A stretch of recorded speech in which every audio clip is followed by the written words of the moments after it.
शिद्दत से सीखने वालों को महेश बाबू का सलाम। तो कैसे आप लोग बोलो, बिंदास, जबरदस्त, जिंदाबाद।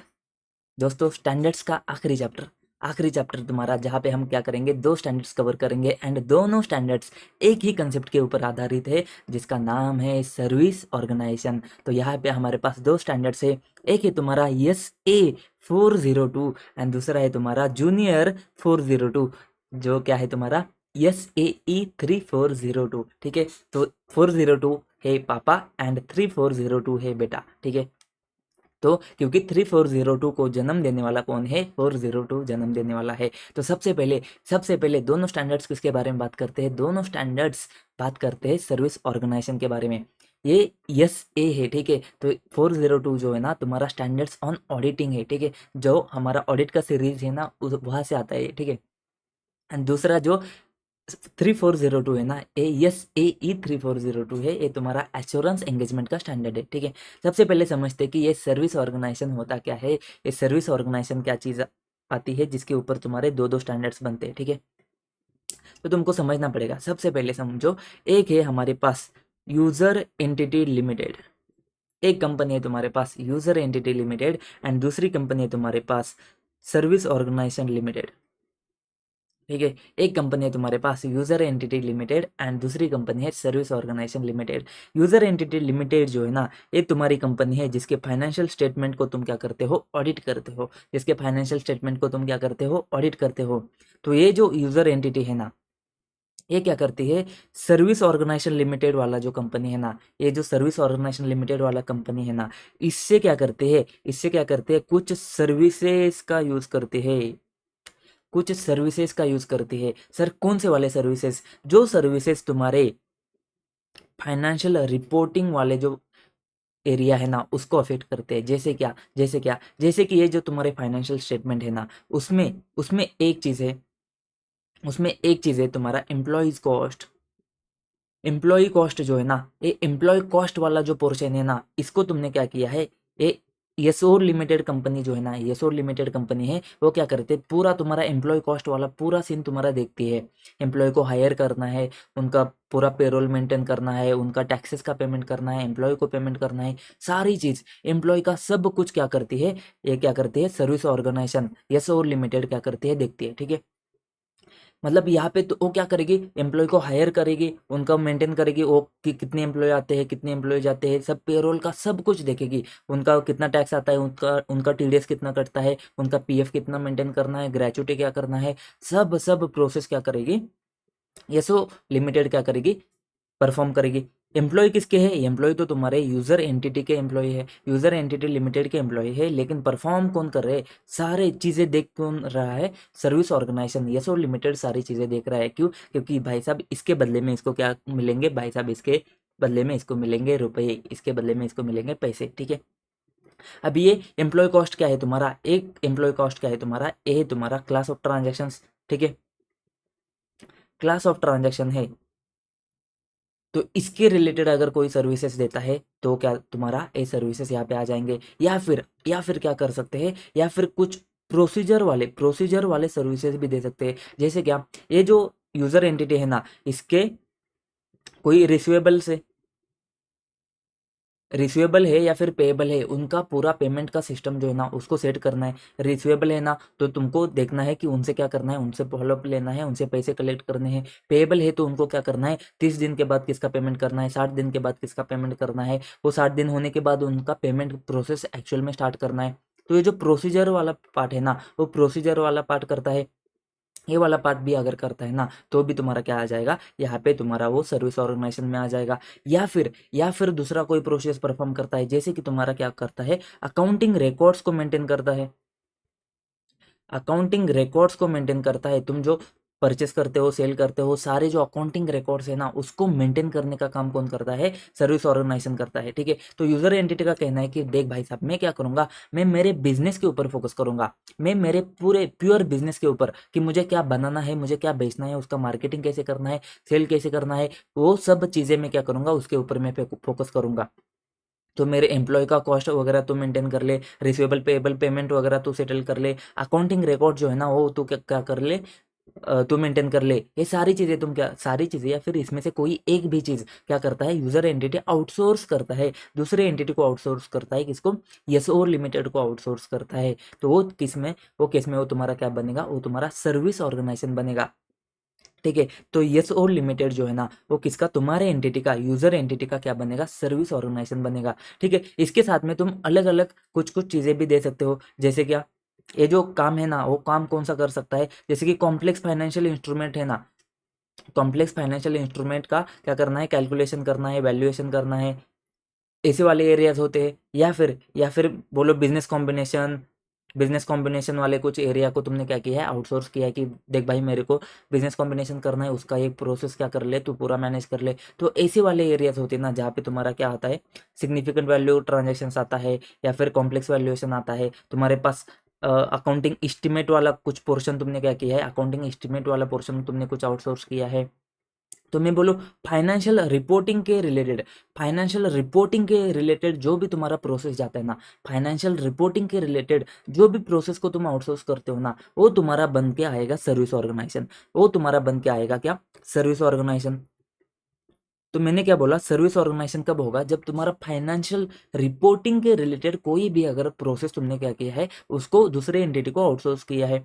मतलब यहाँ पे कौन से वाले प्रोसीजर्स नहीं आएंगे, जो तुम्हारे बिजनेस को लेकर है, वो वाले बिजनेस को लेकर है ना, बिजनेस को लेकर होने वाले प्रोसेस नहीं आएंगे। जैसे क्या, जैसे कि मान लीजिए कि मैंने क्या बोला, देख भाई मैं फ़ोन फ़ोन बनाता हूँ, तो फ़ोन का कैमरा है ना, वो कैमरा तो क्या कर, कैमरा तो मुझे बना के दे दे, उसको कैमरा तो चिपका के दे दे। तो ये वाले प्रोसेस अगर तुमने आउटसोर्स किए ना, फ़ोन का कैमरा उसने क्या करना है, फ़ोन का कैमरा उसने बना के देना है। या फिर कोई भी ऐसा प्रोसेस जहाँ पे तुम क्या करते हो, बिजनेस के रिलेटेड है, बिजनेस के ऑपरेशन के रिलेटेड है, बिजनेस के ऑपरेशन के रिलेटेड है, वो फाइनेंशियल रिपोर्टिंग वाला प्रोसेस नहीं है। ठीक है, तुमको as a auditor, as a auditor तुमको क्या देखना है, एज अ ऑडिटर देखना है कि इसका जो फाइनेंशियल इंफॉर्मेशन है ना, फाइनेंशियल स्टेटमेंट है ना, उसको एग्जामिन करना है तुमको, उसको एग्जामिन करना है। तो तुम क्या करोगे, ये फाइनेंशियल रिपोर्टिंग वाले एरिया पे फोकस करोगे। ये ऑपरेशन के लिए जो तुम आउटसोर्स वगैरह करते हो ना, तो उसके लिए तुमको इस स्टैंडर्ड में कवरेज नहीं आई है, इस स्टैंडर्ड्स में कवरेज नहीं आएगा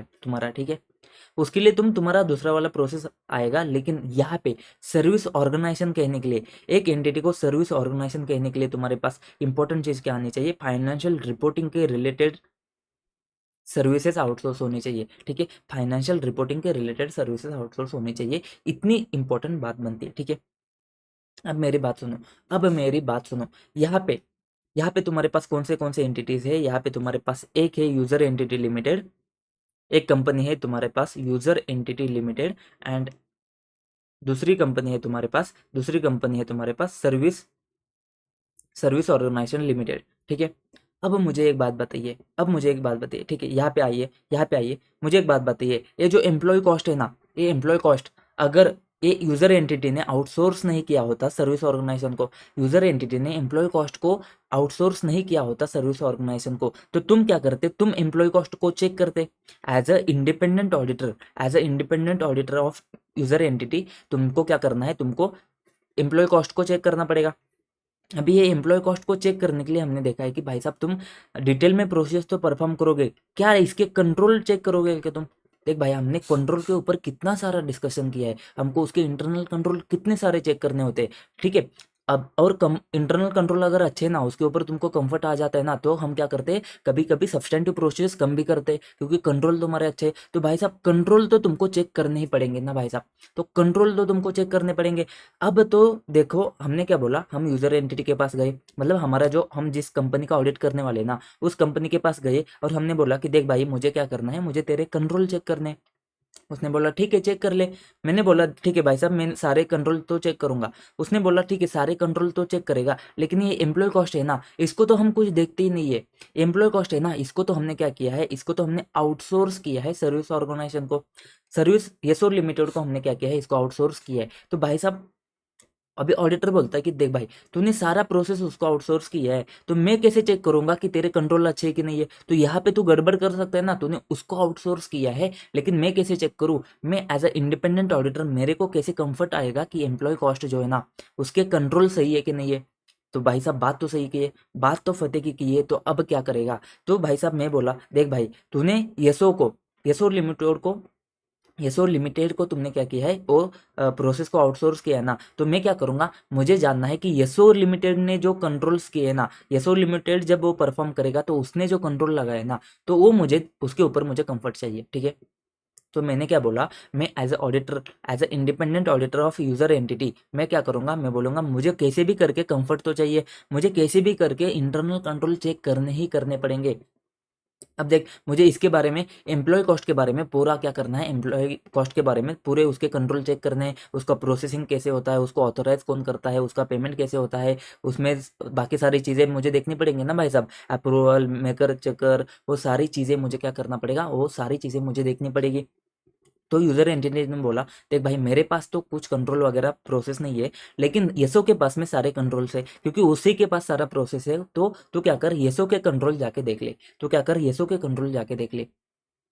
अभी बात ऐसी आती है ना, अभी बात ऐसी आती है कि देख भाई, अभी तू कौन है, तू है यूजर ऑडिटर, ठीक है, तू तेरा ऑडिटर ही है नॉर्मल, लेकिन तू क्या कर रहा है, तू क्या कर रहा है, यूजर एंटिटी का ऑडिट कर रहा है।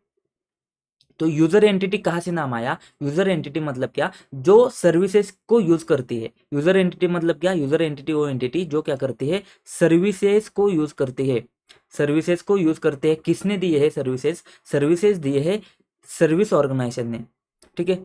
तो जो कंपनी सर्विस प्रोवाइड करती है ना, उसका नाम आता है यहाँ पे सर्विस ऑर्गेनाइजेशन। एंड जो कंपनी सर्विसेज को यूज करती है ना, ये सर्विस ऑर्गेनाइजेशन कौन है, प्रोवाइडर है, सर्विसेज प्रोवाइड करती है, ये क्या करते हैं, सर्विस प्रोवाइड करती है। एंड ये जो यूजर एंटिटी है ना, वो क्या करते हैं, सर्विसेज को यूज करती है, सर्विसेज को यूज करती है, ठीक है। तो जो एंटिटी यूज कर रही है ना, उस एंटिटी को हमने क्या नाम दिया, यूजर एंटिटी। एंड जो सर्विस प्रोवाइड कर रही है ना, उसको हमने क्या बोला, सर्विस ऑर्गेनाइजेशन। वो क्या करते हैं, सर्विसेज प्रोवाइड करती है। तो यहाँ पे यूजर एंटिटी लिमिटेड एक कंपनी आती है हमारी, जिसको क्या करेंगे हम कौन है, इंडिपेंडेंट ऑडिटर है, किसके, यूजर एंटिटी, मतलब जो कंपनी सर्विसेज का यूज करती है ना, सर्विसेज किसके है, येसो लिमिटेड सर्विसेज देगी हमको, किसके सर्विसेज दे रही है, ये जो एम्प्लॉय कॉस्ट है ना, ये एम्प्लॉय कॉस्ट वाला जो पूरा एम्प्लॉय बेनिफिट एक्सपेंस है ना, वो एम्प्लॉयज को पूरा मेंटेन करने का सर्विस कौन दे रही है, सर्विस दे रही है सर्विस ऑर्गेनाइजेशन, ठीक है। और ये यूजर एंटिटी क्या करती है, उसका फायदा उठाती है, उसका बेनिफिट लेती है, ठीक है। तो अगर वो एंटिटी है जो यूज करती है सर्विस, वो यूजर एंटिटी होती है। एंड अगर यूजर एंटिटी का तुम ऑडिटर हो, तो इस येसे ने उसको नाम दिया है यूजर ऑडिटर। तो इस येसे ने तुमने उसको नाम दिया है यूजर ऑडिटर, ठीक है। उस ऑडिटर को क्या नाम दिया है, यूजर ऑडिटर। मतलब हम कौन हो गए, हम हो गए यूजर ऑडिटर। हम वैसे तो ऑडिटर ही है, तुम्हारे इंडिपेंडेंट ऑडिटर ही है, बस यहाँ पे नामकरण चेंज कर दिया है, क्योंकि यहाँ पे तुमको समझ में आना चाहिए कि किस कौन से ऑडिटर की बात हो रही है। जैसे कि अभी ये जो सर्विस ऑर्गेनाइजेशन है ना, इसका जो ऑडिटर है ना, इसको क्या बोलेंगे, हम इसको बोलेंगे सर्विस ऑडिटर, इसको हम क्या बोलेंगे, सर्विस ऑडिटर, ठीक है। इसको भी ऐसे कर दो सर, ऐसे नहीं कर सकते भाई, ऐसे तो तुम्हारे पास है ना स्टैंडर्ड्स ऑन ऑडिटिंग, तो ऐसे नहीं करेंगे, इसको सर्विस ऑडिटर ऐसे ही रहने देते, ठीक है। अब बात आती है, अब बात आती है सर, अभी ध्यान से सुनो, अभी ध्यान से सुनो, बहुत इंपॉर्टेंट वाला पोर्शन आता है, ठीक है। अभी ध्यान से सुनो, बहुत इंपॉर्टेंट वाला पोर्शन आ रहा है तुम्हारे पास में। सर मुझे बताइए, एक यूजर एंटिटी है जो क्या करती है, सर्विसेज का यूज करती है। दूसरा सर्विस ऑर्गेनाइजेशन है, वो सर्विस प्रोवाइड करती है। यूजर एंटिटी जो है ना, उसका हम ऑडिट करते हैं, तो उसके जो हम ऑडिटर है वो क्या है, यूजर ऑडिटर है। जो सर्विस ऑर्गेनाइजेशन है ना, उसका जो ऑडिटर है ना, वो सर्विस ऑडिटर है। तो मैं बोलूँ, ये जो सर्विस ऑडिटर है ना, इस सर्विस ऑर्गेनाइजेशन का, ये जो सर्विस ऑडिटर है ना, इस सर्विस ऑर्गेनाइजेशन का क्या करता है, इंडिपेंडेंट ऑडिटर है, इंडिपेंडेंट ऑडिटर है। और ये क्या करता है, ये क्या करता है, वो सर्विस ऑर्गेनाइजेशन के ऊपर इंडिपेंडेंट ऑडिटर्स रिपोर्ट देता है। ये इंडिपेंडेंट ऑडिटर्स रिपोर्ट देता है, नहीं भाई साहब, नहीं भाई साहब, नहीं भाई साहब, ध्यान से सुनो, ध्यान से सुनो, एमसीक्यू पॉइंट ऑफ व्यू बहुत इंपॉर्टेंट, बहुत इंपॉर्टेंट। क्या है, सर्विस ऑडिटर वो ऑडिटर नहीं है कि जो सर्विस ऑर्गेनाइजेशन का इंडिपेंडेंट ऑडिटर है, इंडिपेंडेंट ऑडिटर है लेकिन इंडिपेंडेंट ऑडिट रिपोर्ट देता है, वो वाला नहीं है। मतलब जैसे हम यूजर एंटिटी के इंडिपेंडेंट ऑडिटर है एंड इंडिपेंडेंट ऑडिट रिपोर्ट देते हैं हम सारे ऐसे के हिसाब से ऑडिट करके, वो वाला ऑडिटर हम है यूजर ऑडिटर। लेकिन सर्विस ऑडिटर वो वाला ऑडिटर नहीं है कि जो सर्विस ऑर्गेनाइजेशन का इंडिपेंडेंट ऑडिटर्स रिपोर्ट देता है। इंडिपेंडेंट ऑडिटर्स रिपोर्ट जो हमने 700 की सीरीज में देखा है, वो रिपोर्ट देता है, वो वाला ये जो है ना सर्विस ऑडिटर, ये नहीं है। तो सर ये सर्विस ऑडिटर कौन है, ये क्या करता है पता है क्या, हमको क्या चेक करने थे, हमको चेक करने थे कंट्रोल्स, हमको चेक करने हैं कंट्रोल्स। तो अभी जो सर्विस ऑर्गेनाइजेशन है ना, वो एम्प्लॉय बेनिफिट एक्सपेंस जो यूजर एंटिटी के मेंटेन करती है ना, तो यहाँ पे एम्प्लॉय बेनिफिट एक्सपेंस ये जो सर्विस ऑर्गेनाइजेशन मेंटेन करती है ना, इसके कंट्रोल्स जो है ना, ये जो कंट्रोल्स है ना, ये सिर्फ कंट्रोल चेक करने के लिए हम क्या करते हैं, ऑडिटर को अपॉइंट करते हैं। एंड वो क्या करेगा, इसके जो कंट्रोल है ना, वो कंट्रोल चेक करके हमको बताएगा। सर क्यों बताएगा, सबसे पहले एक बात सुनो। अब तुम्हारे पास यूजर एंटिटी है, ये तुम्हारी एंटिटी है, ठीक है, ये तुम्हारी एंटिटी है। ये क्या करती है, ये सर्विसेज लेती है किसकी, येसो की सर्विसेज लेती है। ये दूसरी कंपनी है जो क्या करती है, सर्विसेज प्रोवाइड करती है। अभी ये जो कंपनी है ना येसो, हो सकता है कि इसका काम सिर्फ इतना है कि वो क्या करेगी, सर्विस प्रोवाइड करेगी। मतलब क्या, अभी देखिए, अभी मेरे बुक्स है अगर वेबसाइट पे अवेलेबल होते हैं तो मैं क्या करूंगा, मैं मेरे बुक्स को वेबसाइट पे अवेलेबल करा दूंगा। वहां पे अगर तुमको पेमेंट करना है ना, तो पेमेंट तुम करने जाओगे, तो पेमेंट जब करने जाओगे ना, तो वहां पे पेमेंट गेटवे का दूसरा लिंक ओपन हो जाएगा। एंड तुम क्या करोगे, दूसरे लिंक के ऊपर, दूसरे वेबसाइट के ऊपर लेके जाओगे। वहां पे तुम क्या करोगे, पेमेंट प्रोसेस करोगे। तो ये जो पेमेंट प्रोसेस करने का काम है ना, मैंने क्या किया है, मैंने दूसरे कंपनी को दे दिया है। तो भाई साहब क्या कर ले, ये जो पूरा बैंकिंग सिस्टम का जो पेमेंट है ना, तो वो क्या कर ले, तू सामने वाले स्टूडेंट से तू क्या कर ले, पेमेंट कलेक्ट कर ले एंड तू मेरे को दे दे, साथ में तू तेरा कमीशन वगैरह रख ले, ठीक है। तो ये जो पेमेंट कलेक्ट करने वाला पेमेंट गेटवे का जो कंपनी है ना, उसका काम क्या है, वो क्या करेगा, पेमेंट कलेक्ट करके मेरे को दे देगा। तो मेरा एक पोर्शन क्या किया है उसने, मैंने आउटसोर्स किया है, तो वो क्या करेगा, मुझे वो पेमेंट करके कलेक्ट करके दे देगा। अभी देखिए, ये जो कंपनी है ना, जो पेमेंट कलेक्ट करता है, ठीक है, ये कंपनी है ना, क्या सिर्फ मुझे ही सर्विसेज देता है क्या सिर्फ मुझे ही सर्विसेज देता है क्या, वो क्या करेगा, वो दुनिया भर के कितने सारे एंटिटीज को, कितने सारे कंपनीज को वो क्या करेगा, सर्विसेज देगा, ठीक है। अभी देख, अभी मैं तो यूजर एंटिटी का ऑडिटर हूँ, अभी ठीक है, अभी मैं यूजर ऑडिटर हूँ, ठीक है, अभी मैं यूजर एंटिटी का ऑडिटर हूँ। वैसे ही कंपनी ए का भी कोई ऑडिटर होगा, कंपनी बी का भी कोई ऑडिटर होगा, कंपनी सी का भी कोई ऑडिटर होगा, ठीक है।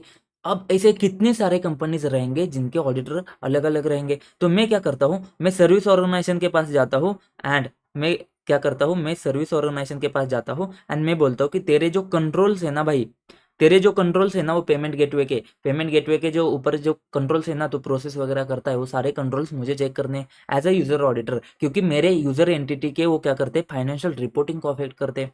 वैसे ही कंपनी ए का जो बंदा है ना, कंपनी ए का जो ऑडिटर है ना, वो भी सर्विस ऑर्गेनाइजेशन के पास जाएगा, कंपनी सी का भी जाएगा, कंपनी बी का भी जाएगा, क्योंकि ऑडिटर है ना, उनको तो कंफर्ट चाहिए उनके फाइनेंशियल स्टेटमेंट के ऊपर, उनको तो एम्प्लॉय कॉस्ट के ऊपर कंफर्ट चाहिए ना भाई साहब। तो वो क्या करेंगे, कंट्रोल तो उनको चेक करना पड़ेगा। वैसे ढेर सारे क्या करेंगे, ढेर सारे ऑडिटर एक साथ आके सर्विस ऑर्गेनाइजेशन में बैठ जाएंगे, दिखा भाई मुझे कंट्रोल। तो भाई साहब इतने सारे ऑडिटर आके कंट्रोल चेक करने के लिए बैठ जाएंगे, तो भाई साहब दिक्कत हो जाएगी। तो सर्विस ऑर्गेनाइजेशन को तो दिक्कत हो जाएगी, एक कब अपना सर्विसेज परफॉर्म करेगा।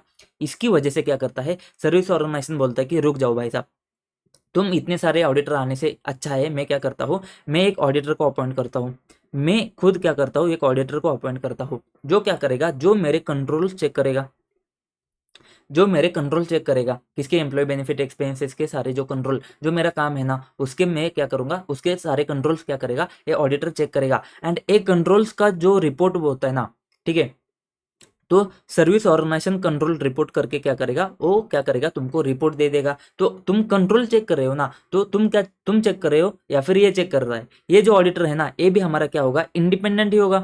तो तुमको टेंशन लेने की जरूरत नहीं है, ये ऑडिटर हमारा इंडिपेंडेंट रहेगा, लेकिन ये क्या करेगा, सिर्फ कंट्रोल चेक करेगा एंड ये क्या करेगा, कंट्रोल चेक करके तुमको रिपोर्ट दे देगा कि कंट्रोल अच्छे है कि नहीं है। तो रिपोर्ट तुम देख लेना, अगर तुम सेटिस्फाई होते हो तो तुमको कंट्रोल चेक करने की क्या जरूरत है। तो इंडिपेंडेंट ऑडिटर वो तो कंट्रोल चेक करके तुमको रिपोर्ट दे रहा है ना, तो अगर वो रिपोर्ट तुमको दे रहा है तो तुमको टेस्ट करने की क्या जरूरत है। तो तुम रिपोर्ट देना और मान जाना, अगर तुम नहीं मानते हो तो तुम आके चेक कर लेना, हमको उससे कोई टेंशन नहीं है। लेकिन रिपोर्ट तो है ना भाई साहब, उसने तो चेक किया है ना। तो इतने सारे ऑडिटर आने से अच्छा है कि एक ऑडिटर जो है ना क्या करेगा, आएगा एंड कंट्रोल चेक करेगा। एंड ये जो कंट्रोल चेक करेगा ना सर्विस ऑर्गेनाइजेशन का, इस ऑडिटर को हम क्या बोलते हैं, सर्विस ऑडिटर। देख भाई, इतना सारा झोल झापटा इसकी वजह से किया है कि तुझे एक कंफ्यूजन ना हो कि ये जो सर्विस ऑर्गेनाइजेशन है ना, उसका इंडिपेंडेंट ऑडिटर है, लेकिन इंडिपेंडेंट ऑडिटर्स रिपोर्ट देने वाला इंडिपेंडेंट ऑडिटर नहीं है। मतलब इसका फाइनेंशियल स्टेटमेंट को ऑडिट करने वाला जो ऑडिटर है ना, वो ऑडिटर ये नहीं है, फाइनेंशियल स्टेटमेंट वाला ऑडिटर नहीं है। ये कौन सा ऑडिटर है? कंट्रोल वाला ऑडिटर है। ठीक है, हमको क्या देखना होता है? हमको देखना होता है कि जो कंपनी है ना, उसने डीम ऑफ आई से है क्या, मतलब design implementation and maintenance, design implementation and maintenance of internal control, design implementation and maintenance of internal control, ये हमको क्या करना पड़ता है? चेक करना पड़ता है। एज अ यूजर ऑडिटर हमको यूजर एंटिटी का क्या चेक करना है कंट्रोल में? डिजाइन अच्छे से है क्या, इम्प्लीमेंट अच्छे से किया है क्या, मेंटेन अच्छे से है क्या, एंड वो क्या करते हैं? ऑपरेटिंग, मेंटेन मतलब क्या? Operating effectively. तो तुमको इंटरनल कंट्रोल जो है ना, वो तुमको देखना पड़ेगा। तो ये जो एसओसी के जो रिपोर्ट है ना भाई साहब, ये एसओसी की रिपोर्ट है ना, ये रिपोर्ट जाते हैं दो टाइप के। ठीक है, इसके रिपोर्ट जो जाते हैं ना, इसके रिपोर्ट जाते हैं दो टाइप के। ठीक है, इसके रिपोर्ट जाते हैं दो टाइप के, एक तुम्हारा टाइप 1 एंड दूसरा तुम्हारा टाइप 2। ठीक है, एक रिपोर्ट तुम्हारा टाइप 1 एंड दूसरा रिपोर्ट है टाइप 2। ठीक है सर, इसका नाम क्या है भाई? यही नाम है इसका, type 1 report and type 2 report, यही नाम है तुम्हारा। तो ये जो रिपोर्ट देगा ना, कौन से? इंटरनल कंट्रोल का रिपोर्ट। ये रिपोर्ट दो टाइप के रिपोर्ट हो सकते हैं। ठीक है, तुमको क्या चेक करना है? तुमको चेक करना है डीम ऑफ आईसी। तो ये जो टाइप 1 रिपोर्ट होता है ना, उसमें तुम सिर्फ डी आई चेक करते हो, एंड ये जो टाइप 2 रिपोर्ट होता है ना, उसमें तुम डीम पूरा चेक करते हो। ठीक है, डी आई मतलब क्या? तुम इसमें क्या करते हो? डिजाइन अच्छे से है क्या, एंड इम्प्लीमेंटेड है क्या, इम्प्लीमेंटेड है क्या, क्या कंट्रोल्स, किसके बारे में बात हो रही है? ये कंट्रोल्स के बारे में बात हो रही है। जो कंट्रोल्स है ना, ये जो कंट्रोल्स है ना, उसका डिजाइन अच्छा है क्या, मतलब वो डिजाइन किए है ताकि सारा रिस्क कम हो जाए, एंड उसको इम्प्लीमेंट भी किया है। ये जो टाइप होते ना, ये स्पेसिफिक स्पेसिफिक डेट के ऊपर होते हैं। मतलब इसमें क्या हो जाएगा? एज ऑन 31 मार्च में, एज ऑन 31 मार्च मान लीजिए 2025, ये क्या है?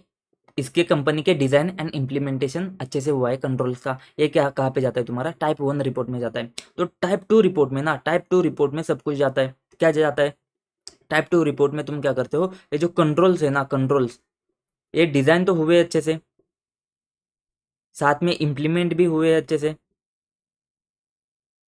एंड साथ में मेंटेन मतलब क्या? मेंटेन मतलब क्या? मतलब ऑपरेटिंग इफेक्टिवली। तो मैं यहाँ पे लिख दूँ ऑपरेटिंग इफेक्टिवली, एंड साथ में ये ऑपरेट भी करते हैं इफेक्टिवली, ये साथ में ऑपरेट भी करते हैं इफेक्टिवली। ये क्या करूंगा मैं? एक टाइप 2 रिपोर्ट में क्या करूंगा? एक एक्स्ट्रा चीज बताऊंगा। एक्स्ट्रा चीज क्या है? एक्स्ट्रा चीज है कि ये जो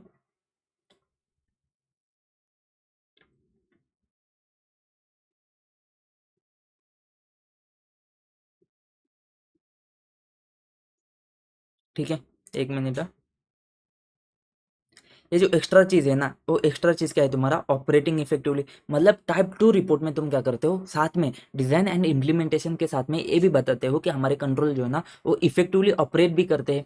ये एंटिटी के कंट्रोल है ना, इफेक्टिवली ऑपरेट भी करते हैं। एंड साथ में तुम ये भी बताते हो कि ये स्पेसिफिक डेट पे हो। स्पेसिफिक डेट पे तो तुम बता दोगे, लेकिन इसके साथ में एडिशनली तुम क्या बताते हो? Through out specified period.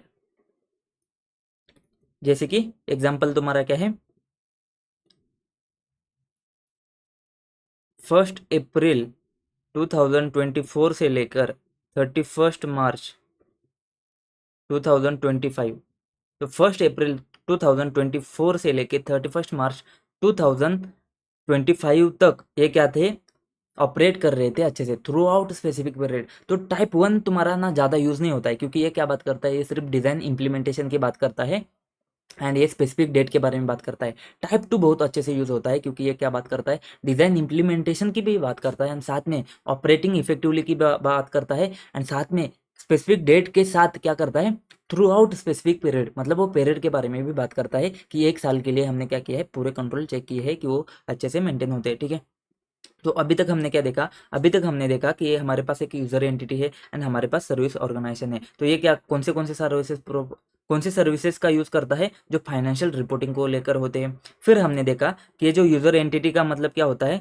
जो सर्विसेज यूज करता है। सर्विस ऑर्गेनाइजेशन का मतलब क्या होता है, सर्विस प्रोवाइड करता है। यूजर ऑडिटर कौन है तुम्हारा, जो फाइनेंशियल स्टेटमेंट का ऑडिट करता है, जो इंडिपेंडेंट ऑडिटर्स रिपोर्ट इशू करता है। लेकिन service auditor independent auditors report issue नहीं करता है, वो क्या करता है, इंटरनल कंट्रोल को चेक करता है। फाइनेंशियल स्टेटमेंट का ऑडिटर नहीं है, वो इंटरनल कंट्रोल को चेक करके क्या करेगा, रिपोर्ट इशू करेगा। हालांकि ये भी इंडिपेंडेंट ऑडिटर होता है, ठीक है, ये भी इंडिपेंडेंट ऑडिटर होता है, लेकिन ये फाइनेंशियल स्टेटमेंट नहीं चेक करता है, इंटरनल कंट्रोल चेक करता है, ठीक है, ये बात आती है। एंड यहाँ पे वो क्या करता है, रिपोर्ट इशू करेगा। कौन से, type 1 report and type 2 report issue करेगा। जो टाइप 1 में क्या करेगा, डिजाइन एंड इम्प्लीमेंटेशन की बात करेगा एंड स्पेसिफिक डेट की बात करेगा। टाइप 2 में क्या करेगा, डिजाइन इम्प्लीमेंटेशन के साथ में ऑपरेटिंग इफेक्टिवली की बात करेगा एंड साथ में स्पेसिफिक डेट के साथ में क्या करेगा, थ्रू आउट स्पेसिफिक पीरियड के बारे में बात करेगा।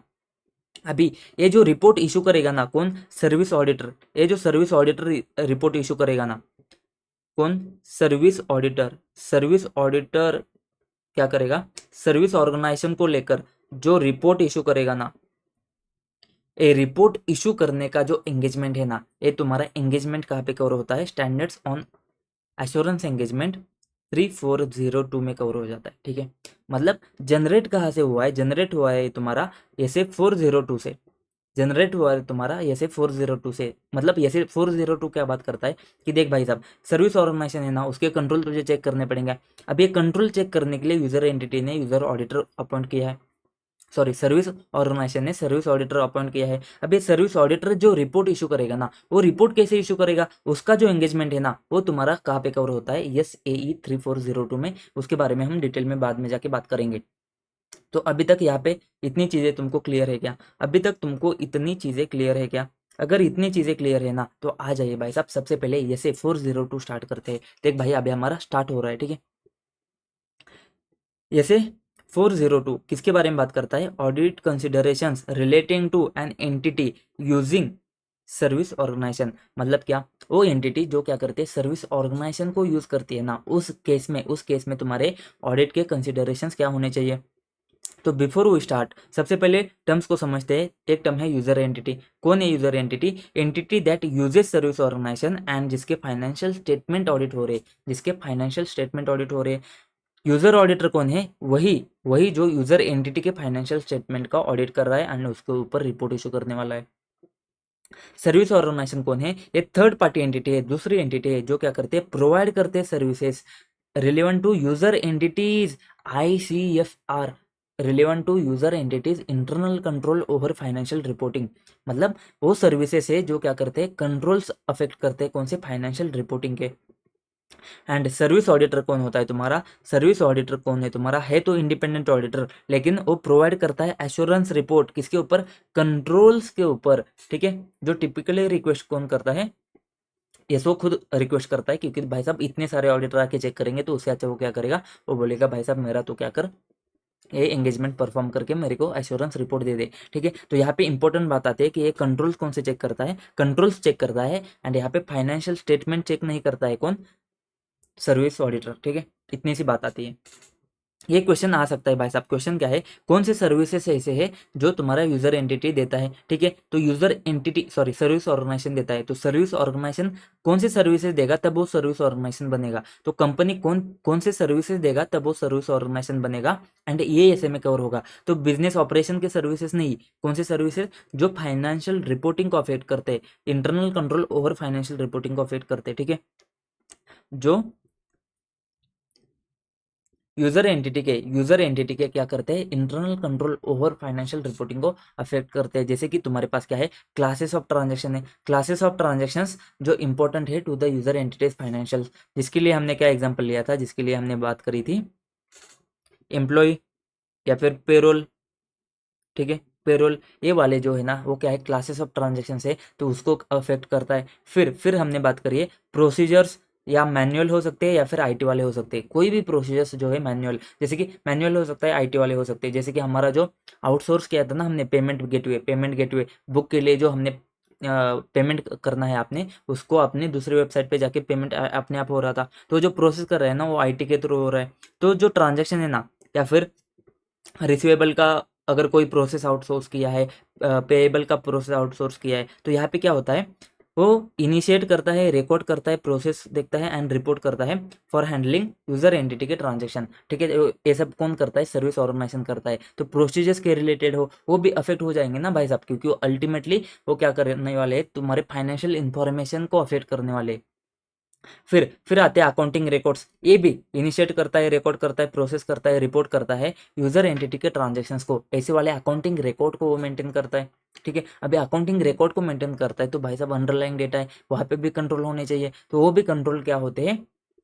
सर्विस ऑर्गेनाइजेशन में चेक करना पड़ता है। तो ऐसे वाले सर्विसेज कौन से वाले? जो फाइनेंशियल रिपोर्टिंग प्रोसेस को आते हैं, फाइनेंशियल रिपोर्टिंग में आते हैं। ठीक है, इंक्लूडिंग एस्टिमेट, डिस्क्लोजर, सारी चीज़ें।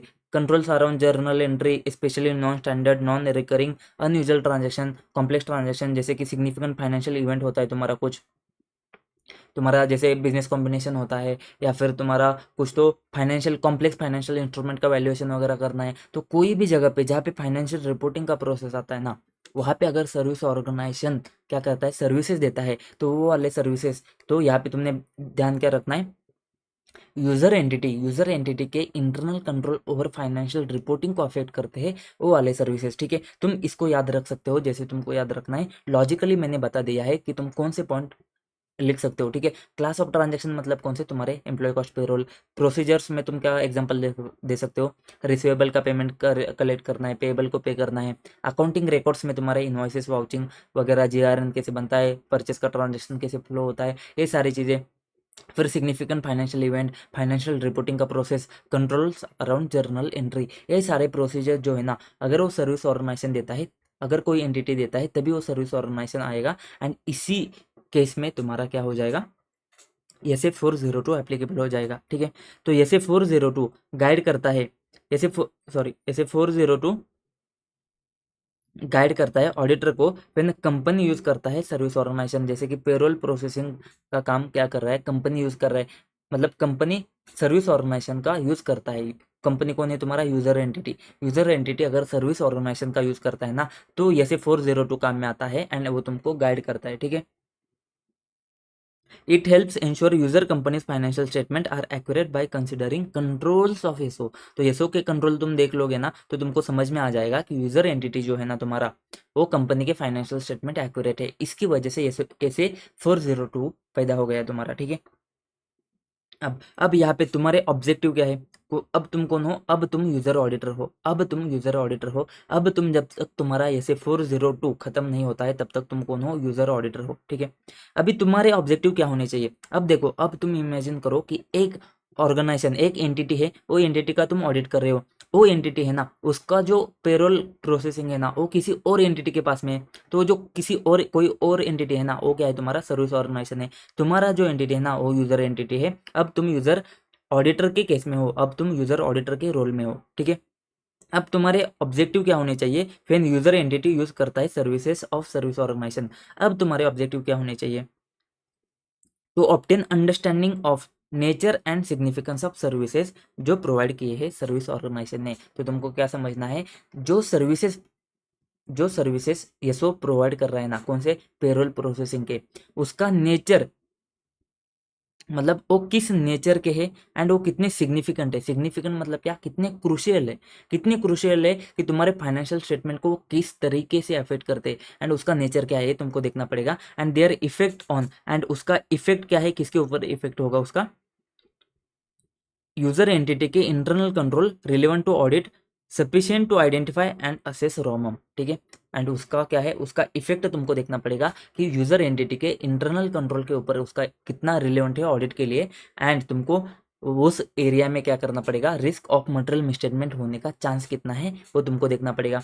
मटेरियल मिसस्टेटमेंट होने का रिस्क कितना है वो तुमको देखना पड़ेगा। ठीक है, and design and perform audit procedures responsive to those risk. एक बार तुमने रिस्क को आइडेंटिफाई कर लिया, मटेरियल मिसस्टेटमेंट होने का रिस्क को आइडेंटिफाई कर लिया, उसके बाद में तुमने क्या करने हैं? डिजाइन एंड परफॉर्म करने हैं ऑडिट के प्रोसीजर्स उसको रिस्पॉन्ड करने के लिए। ठीक है, अब ऐसे में बात क्या होती है? ऐसे में तुम्हारा कवरेज क्या होता है? देखो, ठीक है, यहाँ पे सबसे पहले हम क्या करेंगे? अंडरस्टैंडिंग करेंगे कि वो सर्विसेज, जो सर्विसेज आती है ना बीच में, उसका अंडरस्टैंडिंग करेंगे। उसके बाद में रोमम को हम क्या करेंगे, रिस्पॉन्ड करेंगे। रोमम को हम क्या करेंगे, रिस्पॉन्ड करेंगे। टाइप 1 रिपोर्ट क्या होता है, टाइप 2 रिपोर्ट क्या होता है, वो हमने तो देख लिया है, लेकिन उसको अच्छे से देखेंगे, हमने सिर्फ ऊपर ऊपर से देखा है। एंड उसको एज अ एविडेंस तुम कैसे यूज कर सकते हो, ठीक है। वैसे वैसे तो तुमको क्या करना था, उधर जाके चेक करना था, लेकिन उधर जाके तुम टेस्ट चेक नहीं कर पाते हो, क्योंकि तुम्हारे पास टाइप 1 टाइप 2 रिपोर्ट है। अगर उसका रिपोर्ट है ना, तो तुम क्या कर सकते हो, उसका यूज कर सकते हो एज एविडेंस।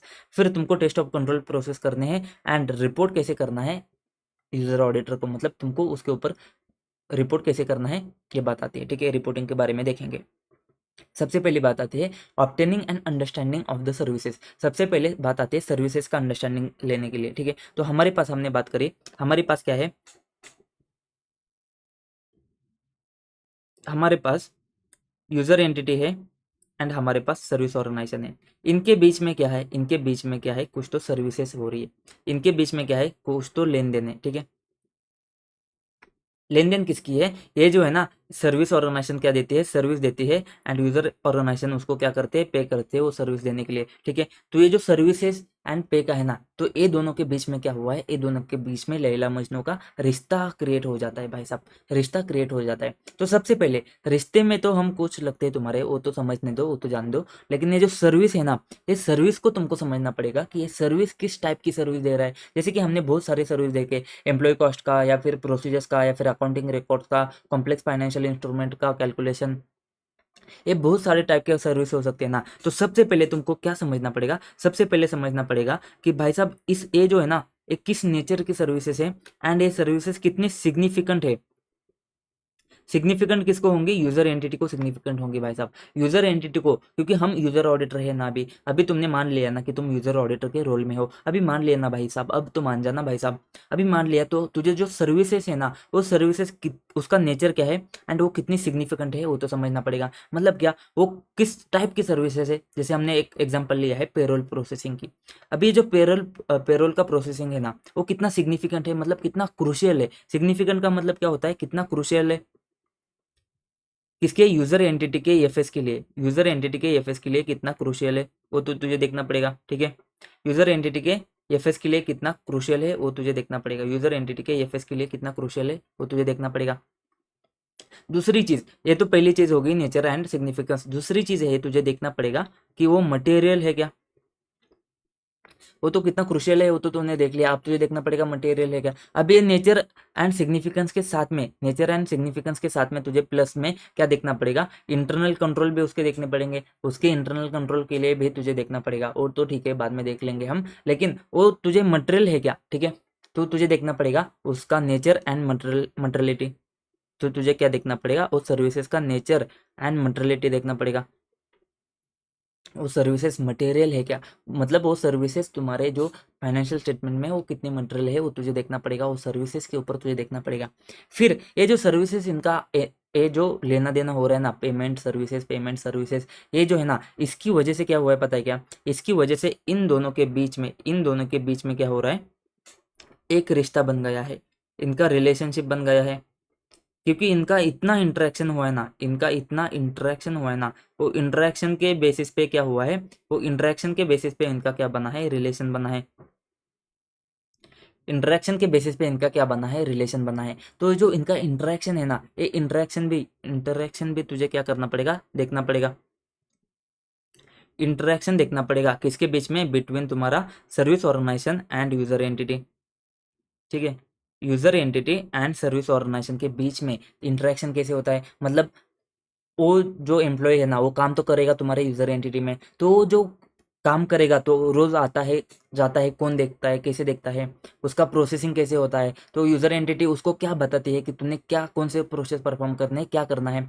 सर्विस ऑर्गेनाइजेशन कौन सा काम करती है, तो उसको कैसे डिसाइड करते हैं कि उसको पेमेंट कितना देना है, वो एम्प्लॉय को पेमेंट कितना देना है, वो आता है कि नहीं आता है, उसको लीव्स कितने देने हैं, उसके लिए फॉर्मेट क्या है, वो सब चीज़ें, ठीक है। पीएफ का कितना ड्यू डेट कब है, ठीक है। क्योंकि देख तुझे देखना पड़ेगा ना भाई साहब सब चीज़ें, क्योंकि अल्टीमेटली रिस्क किसका है, यूजर एंटिटी का है। रिस्क कितना किसका है, यूजर एंटिटी का है, क्योंकि इसने अगर पीएफ का पेमेंट अच्छे से नहीं किया सर्विस ऑर्गेनाइजेशन में, तो भाई साहब पेनल्टी किसके ऊपर बैठेगा, यूजर एंटिटी के ऊपर बैठेगा। देख, अगर सर्विस ऑर्गेनाइजेशन ने पीएफ का पेमेंट एम्प्लॉय का अच्छे से नहीं किया है, ड्यू डेट पे नहीं किया है, तो भाई साहब पकड़ेगा कौन, पकड़ेगा, पकड़ में कौन आएगा, यूजर एंटिटी। पेनल्टी किसके ऊपर बैठेगी, यूजर एंटिटी के ऊपर बैठेगी। तो भाई साहब यूजर एंटिटी अल्टीमेटली तेरे को फोकस में रहना चाहिए। तो इसकी वजह से सर्विस ऑर्गेनाइजेशन के कंट्रोल तुझे चेक करने पड़ते हैं।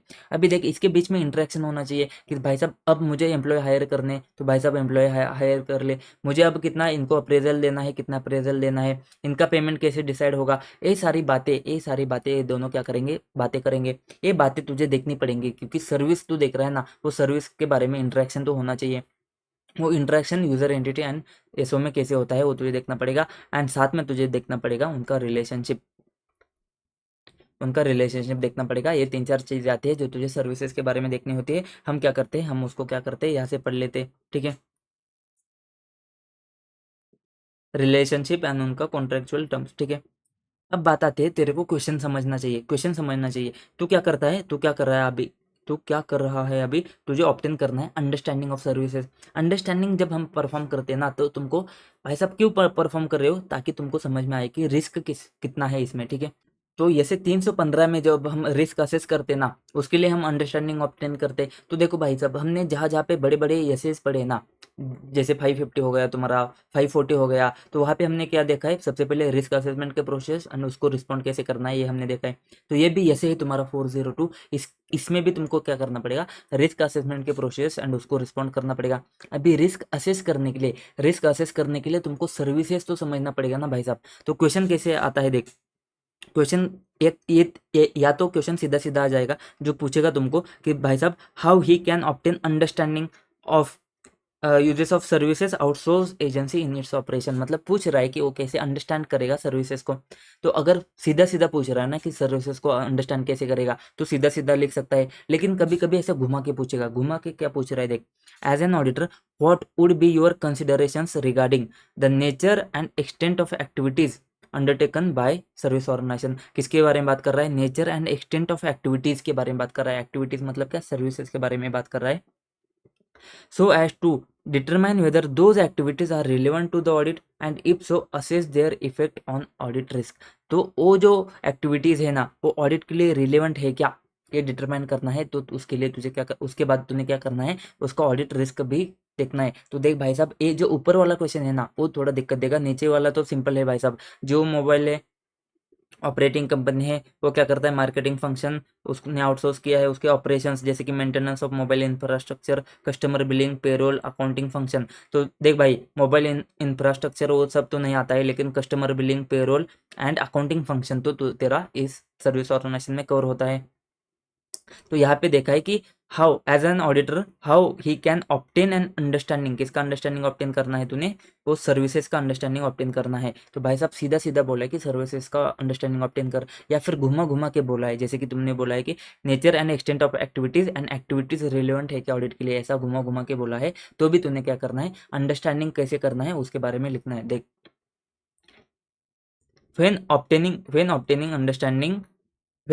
an understanding of user entity in accordance with SA 315, user auditor shall obtain an understanding of how user entity uses services of service organization in user entities operation, including तुझे क्या क्या देखना पड़ेगा, देख, nature of services provided by SO and significance of those services. तुझे देखना पड़ेगा nature, उस सर्विसेज का नेचर एंड उस सर्विसेज का सिग्निफिकेंस, ठीक है। इंक्लूडिंग तुझे क्या देखना पड़ेगा, effect thereof on user entities internal control, उसका यूजर एंटिटी के इंटरनल कंट्रोल के ऊपर कितना इफेक्ट जाता है, ये तो हमने बात करी है इसके बारे में, ठीक है। वो तुझे देखना पड़ेगा। तो सबसे पहले नेचर देख कि वो किस टाइप की सर्विसेज है, कौन सी सर्विसेज है, तो उसका नेचर हो गया। एंड उसका सिग्निफिकेंस मतलब वो कितनी क्रूशियल है यूजर एंटिटी के लिए, ठीक है। Significance of those services to the user entity के लिए वो कितना क्रूशियल है, वो कितना क्रूशियल कंपोनेंट है, वो कितना क्रूशियल पार्ट है, वो तो ये देखना पड़ेगा, ठीक है। दूसरी बात आती है nature and materiality of transaction process. जो ट्रांजेक्शन प्रोसेस हो रहे हैं ना, ट्रांजेक्शन प्रोसेस हो रहे, या फिर अकाउंट प्रोसेस हो रहे, या फिर फाइनेंशियल रिपोर्टिंग का प्रोसेस होता है ना, वो जो है ना, वो कितना उसका नेचर एंड मटेरियलिटी तुझे देखना पड़ेगा, वो मटेरियल है कि नहीं है, वो तुझे देखना पड़ेगा।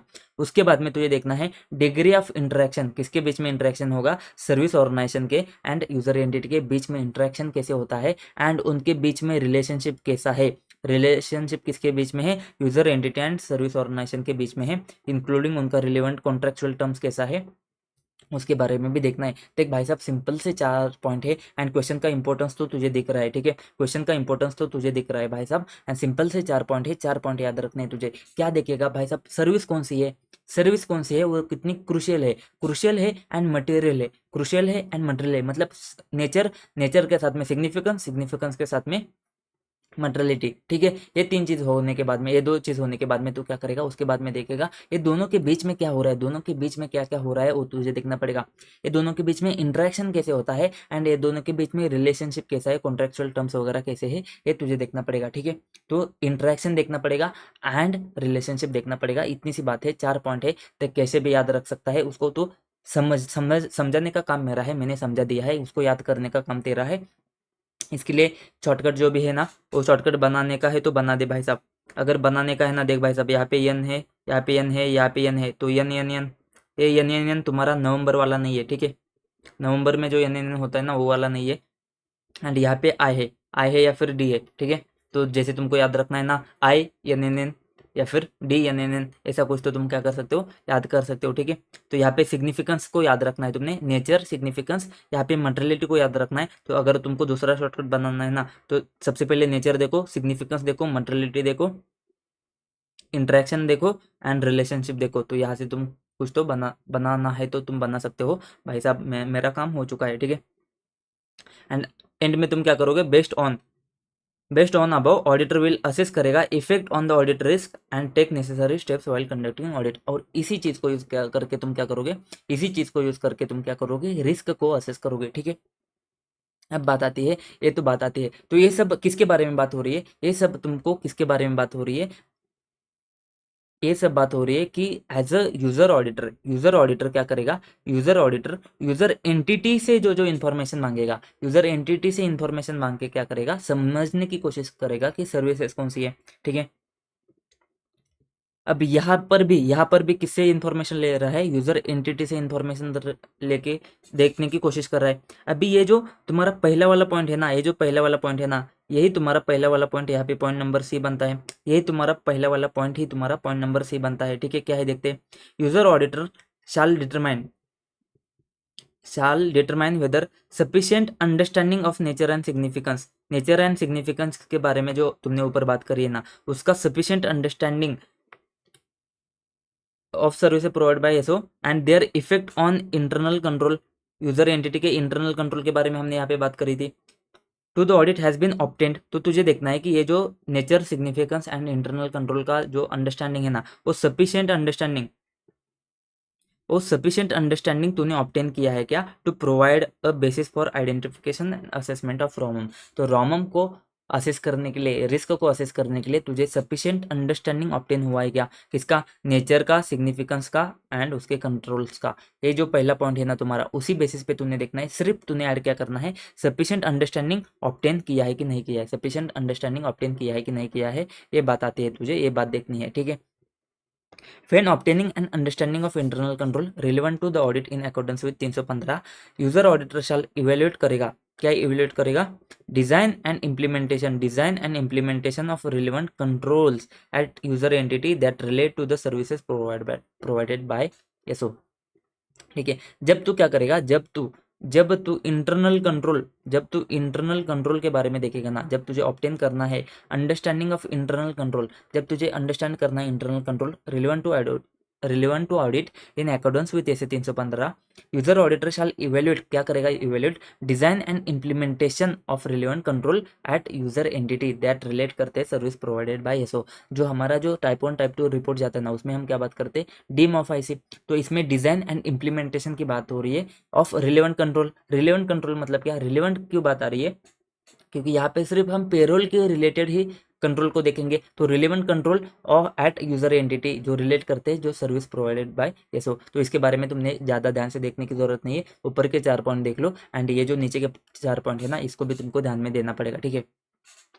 हमने बात करी है कि यहाँ तक जो प्रोसेस हो रही है ना, वो प्रोसेस के लिए हमने कहाँ से इन्फॉर्मेशन मांगी है, हमने यूज़र एंटिटी से इन्फॉर्मेशन मांगी है, यूज़र एंटिटी से इन्फॉर्मेशन मांगी है।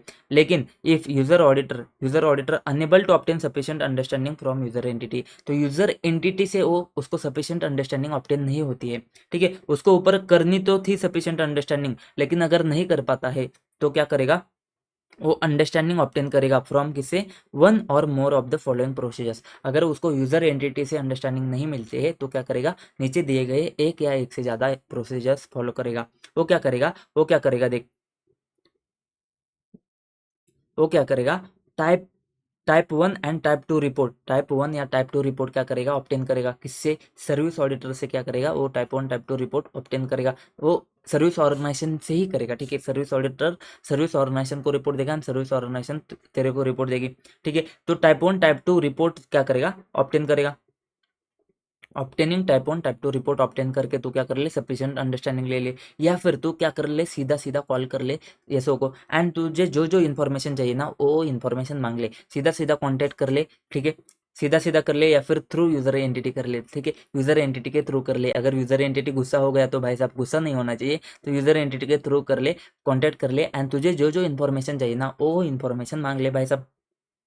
या फिर तू क्या कर सकता है, सीधा उसके साथ में जाके तू क्या कर सकता है, उधर जाके कर सकता है। क्या करना है उधर जाके, तुझे उधर जाके प्रोसीजर्स परफॉर्म करने हैं भाई साहब, ठीक है। उधर जाके प्रोसेस परफॉर्म करने हैं that will provide necessary information about relevant control. तो कंट्रोल के बारे में जो जो इन्फॉर्मेशन प्रोवाइड करने के लिए जो जो प्रोसेस तुझे परफॉर्म करने ना, क्या बोला मैंने, रिलेवेंट कंट्रोल के बारे में जो जो तुझे नेसेसरी इन्फॉर्मेशन कलेक्ट करना है ना, उसके लिए तुझे जो जो प्रोसेस परफॉर्म करने ना, क्या बोला मैंने, रिलेवेंट कंट्रोल को समझने के लिए जो जो तुझे नेसेसरी इन्फॉर्मेशन जाननी है, वो उसके लिए जो जो तुझे नेसेसरी प्रोसेस परफॉर्म करने हैं ना, वो प्रोसेस तू परफॉर्म कर ले, विजिट करके एसओ को, सर्विस ऑर्गेनाइजेशन को विजिट करके।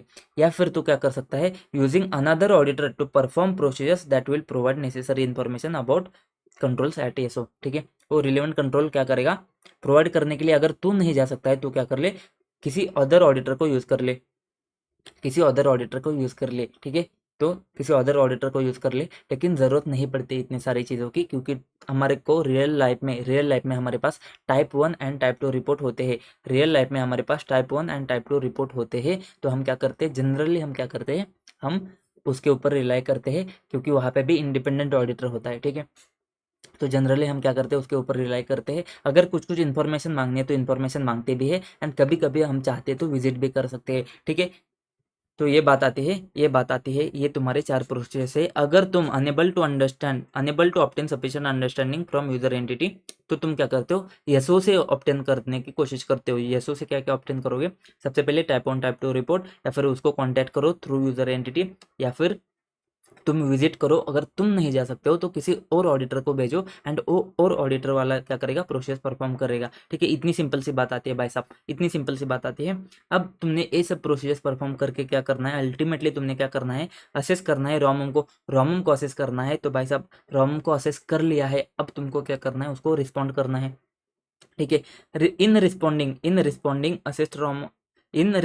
Assist risk in accordance with ऐसे 330। तो 315 तो ऊपर देख लिया हमने, देखो 315 तो ऊपर तुमने देख लिया है, यहाँ पे 315 देख लिया। अब तुमको रिस्पॉन्ड करना है 330 के अकॉर्डिंग। तो तुम क्या करोगे, डिटरमाइन क्या करो, वेदर साई जो है ना, determine whether SAAE concerning relevant financial statement assertion is available from the records held at user entity. If not, perform further audit process to obtain SAAE और use another auditor to perform those procedures, ठीक है। तो तुम क्या करो, तुम सिर्फ इतना देख लो कि साई तुम्हारे पास अवेलेबल है क्या। अगर नहीं है तो तुम क्या करो, परफॉर्म करो फर्दर ऑडिट के प्रोसेस टू ऑब्टेन साई, या फिर किसी और ऑडिटर को अरेंज करो, वो क्या करेगा, परफॉर्म करेगा वो सारे प्रोसीजर्स, ठीक है। इतनी सिंपल सी बात है, इसमें कुछ रॉकेट साइंस नहीं है, पढ़ने की जरूरत नहीं है। अब इसमें अब कहानी में आ जाता है ट्विस्ट भाई साहब। अब कहानी में आ जाता है बहुत बढ़िया सा ट्विस्ट। अब कहानी में आ जाता है बहुत बढ़िया सा ट्विस्ट। एक ट्विस्ट तो हमारा रह गया है भाई साहब, एक ट्विस्ट तो हमारा रह गया है। फिर से आ जाते हैं एंड फिर से हम वही क्या करेंगे, हमारे पास यूजर एंटिटी है, हम सर्विसेज किसके लेते हैं, सर्विस ऑर्गेनाइजेशन के लेते हैं, ठीक है।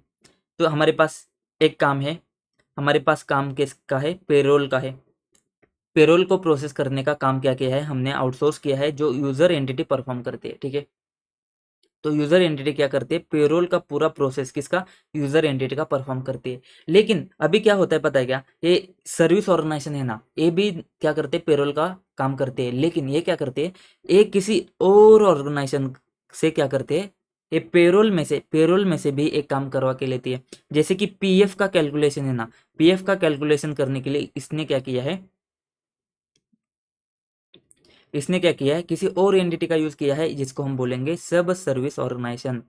सब सर्विस ऑर्गेनाइजेशन मतलब क्या, जो तुमने एक्टिविटी को आउटसोर्स किया था ना, इसको सर्विस ऑर्गेनाइजेशन को, उस गधे ने भी क्या किया है, और एक एक्टिविटी, उसी में से एक एक्टिविटी को क्या किया है, सर्विस दूसरे ऑर्गेनाइजेशन को आउटसोर्स किया है, सब सर्विस ऑर्गेनाइजेशन को। ठीक है, अब तो भाई साहब बहुत बड़ी दिक्कत हो गई है ना भाई साहब। अभी तो क्या हो गया देख, तेरे पास यूजर एंटिटी है, तेरे पास सर्विस ऑर्गेनाइजेशन थी, तब तक तो तूने उसके कंट्रोल देख लिए। लेकिन अभी जो पीएफ का कैलकुलेशन है ना, अभी तुझे ये तो देखना पड़ेगा कि भाई साहब पीएफ का कैलकुलेशन अच्छे से किया है क्या, किसने, सब सर्विस ऑर्गेनाइजेशन ने। इसको हम क्या बोलेंगे, सब सर्विस ऑर्गेनाइजेशन।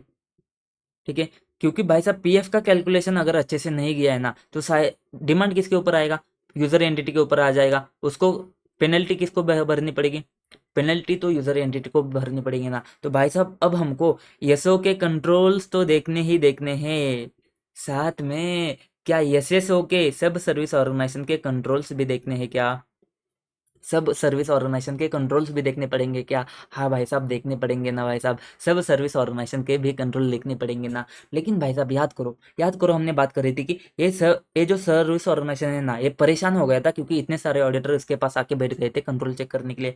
तो इसकी वजह से इसने क्या किया था, एक ऑडिटर को अपॉइंट किया था, एंड ए ऑडिटर ने एक रिपोर्ट दिया था, टाइप 1 एंड टाइप 2 के रिपोर्ट इशू करे थे। अब ऐसा हो सकता है क्या, ये जो सर्विस ऑर्गेनाइजेशन है ना, वो दिमाग वाला सर्विस ऑर्गेनाइजेशन है। ये क्या बोलेगा, देख भाई अभी ये जो सब सर्विस ऑर्गेनाइजेशन है ना, एस एस ओ जो है ना, इस ये क्या करता है, पीएफ का कैलकुलेशन करता है। तो ये ऑडिटर है ना, उसके पास भी जाके बैठ जाएंगे, ये ऑडिटर सारे उसके पास भी बैठ जाएंगे। तो क्या बोलेगा भाई साहब, ये क्या बोलेगा, ये एस ओ को क्या बोलेगा, ये जो एस ओ है ना, ये क्या करेगा, सर्विस ऑडिटर को क्या बोलेगा, तू जो नजरों के सामने अब, ये क्या बोलेगा, अगर जो तू टाइप 1 रिपोर्ट देता है या फिर टाइप 2 रिपोर्ट देता है, जो भी तेरी मर्जी है, जो भी तेरे को रिपोर्ट देना है, इसमें तू क्या कर, ये जो एसएसओ के कंट्रोल्स है ना,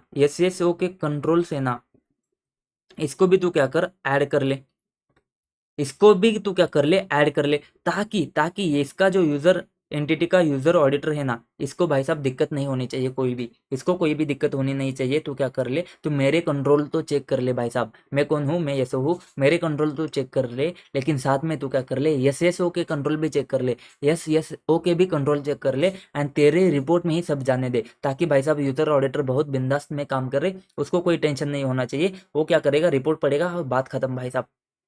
तो क्या कर ले, सर्विस ऑडिटर को क्या बोलता है, तेरे टाइप 1 टाइप 2 रिपोर्ट में, ठीक है, ये टाइप 1 एंड टाइप 2 रिपोर्ट में दोनों में हो सकते हैं, ठीक है, दोनों में क्या करेगा, एसएसओ के कंट्रोल ऐड करके बोलेगा। तो अभी अभी अभी यहाँ पे, ठीक है, ये दोनों में तो हो सकते हैं, लेकिन अभी अभी यहाँ पे बात क्या आती है, अगर अगर एसएसओ के कंट्रोल्स इसमें ऐड होते हैं, एस एस ओ के कंट्रोल इसमें ऐड होते हैं, तो उस रिपोर्ट को हम क्या बोलेंगे पता है क्या, या तो ऐड होते हैं या फिर ऐड नहीं होते। ठीक है, इसको हम बोलेंगे इसको हम बोलेंगे इंक्लूसिव रिपोर्ट, क्योंकि इसमें इंक्लूड किए हैं ना भाई साहब, इसमें क्या है, एसएसओ के कंट्रोल इंक्लूड किए हैं, एंड अगर नहीं ऐड किए हैं ना, तो हम क्या बोलेंगे, एक्सक्लूसिव रिपोर्ट, एक्सक्लूसिव रिपोर्ट, या फिर हम क्या बोलेंगे, कार्व आउट रिपोर्ट बोलेंगे। तो ये बात आती है भाई साहब, ये बात आती है, तो ये अगर बात आती है ना, अगर तेरे पास टाइप 1 या टाइप 2 का इंक्लूसिव रिपोर्ट है ना भाई साहब, तो कोई बात नहीं भाई साहब, क्या ही मजे ही मजे है। फिर तेरे पास सर्विस ऑर्गेनाइजेशन के कंट्रोल भी चेक करके दिए हैं, एंड तेरे पास सब सर्विस ऑर्गेनाइजेशन के कंट्रोल भी चेक करके दिए है, तो तेरे को दिक्कत नहीं आनी चाहिए कुछ भी, भाई साहब, क्योंकि सारी चीज़ तो तुझे दी है उन्होंने बना के।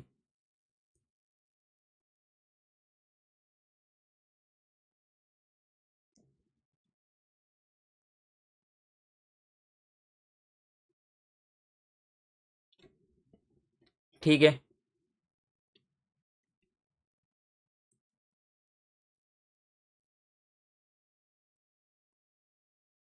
ठीक है, तो ये बात आती है, ये बात आती है। अब तुझे नोट से जाके पढ़ने के बाद सारी चीजें समझेगी। ठीक है, inclusive method, inclusive method and carve out method. ठीक है, इसमें क्या होता है, ठीक है, ये नाम चेंज कर देते हैं हम। ठीक है, नाम चेंज कर देते हैं। हमने क्या है, inclusive report and exclusive report बोला ना, इसको नाम वो ऐसे ही दे देते हैं। ठीक है, इसको हम क्या बोलते हैं, इंक्लूसिव मेथड, इंक्लूसिव मेथड या फिर carve out method, carve out method. ठीक है, तो देख ये चीज क्या है, अगर इफ यशो यूज करता है, इफ यशो यूजेस एसएसओ, तो there are two two methods of reporting. पहला मेथड क्या है तुम्हारा, इंक्लूसिव मेथड, दूसरा क्या है, कार्व आउट मेथड। ठीक है, इसमें क्या होता है, अगर यशो इंक्लूड करता है, यशो यशो इंक्लूड करता है एसएसओ के रिलेवेंट कंट्रोल उसके रिपोर्ट में, या फिर यशो एक्सक्लूड करता है एसएसओ के relevant control from its report. अगर इंक्लूड करता है ना, इंक्लूड करता है तो हम क्या बोलेंगे, इंक्लूसिव मेथड। अगर एक्सक्लूड करता है तो उसको हम क्या बोलेंगे, एक्सक्लूसिव मेथड या फिर कार्व आउट मेथड। ठीक है, सबसे पहले ऊपर से समझते हैं, ऊपर से समझते हैं।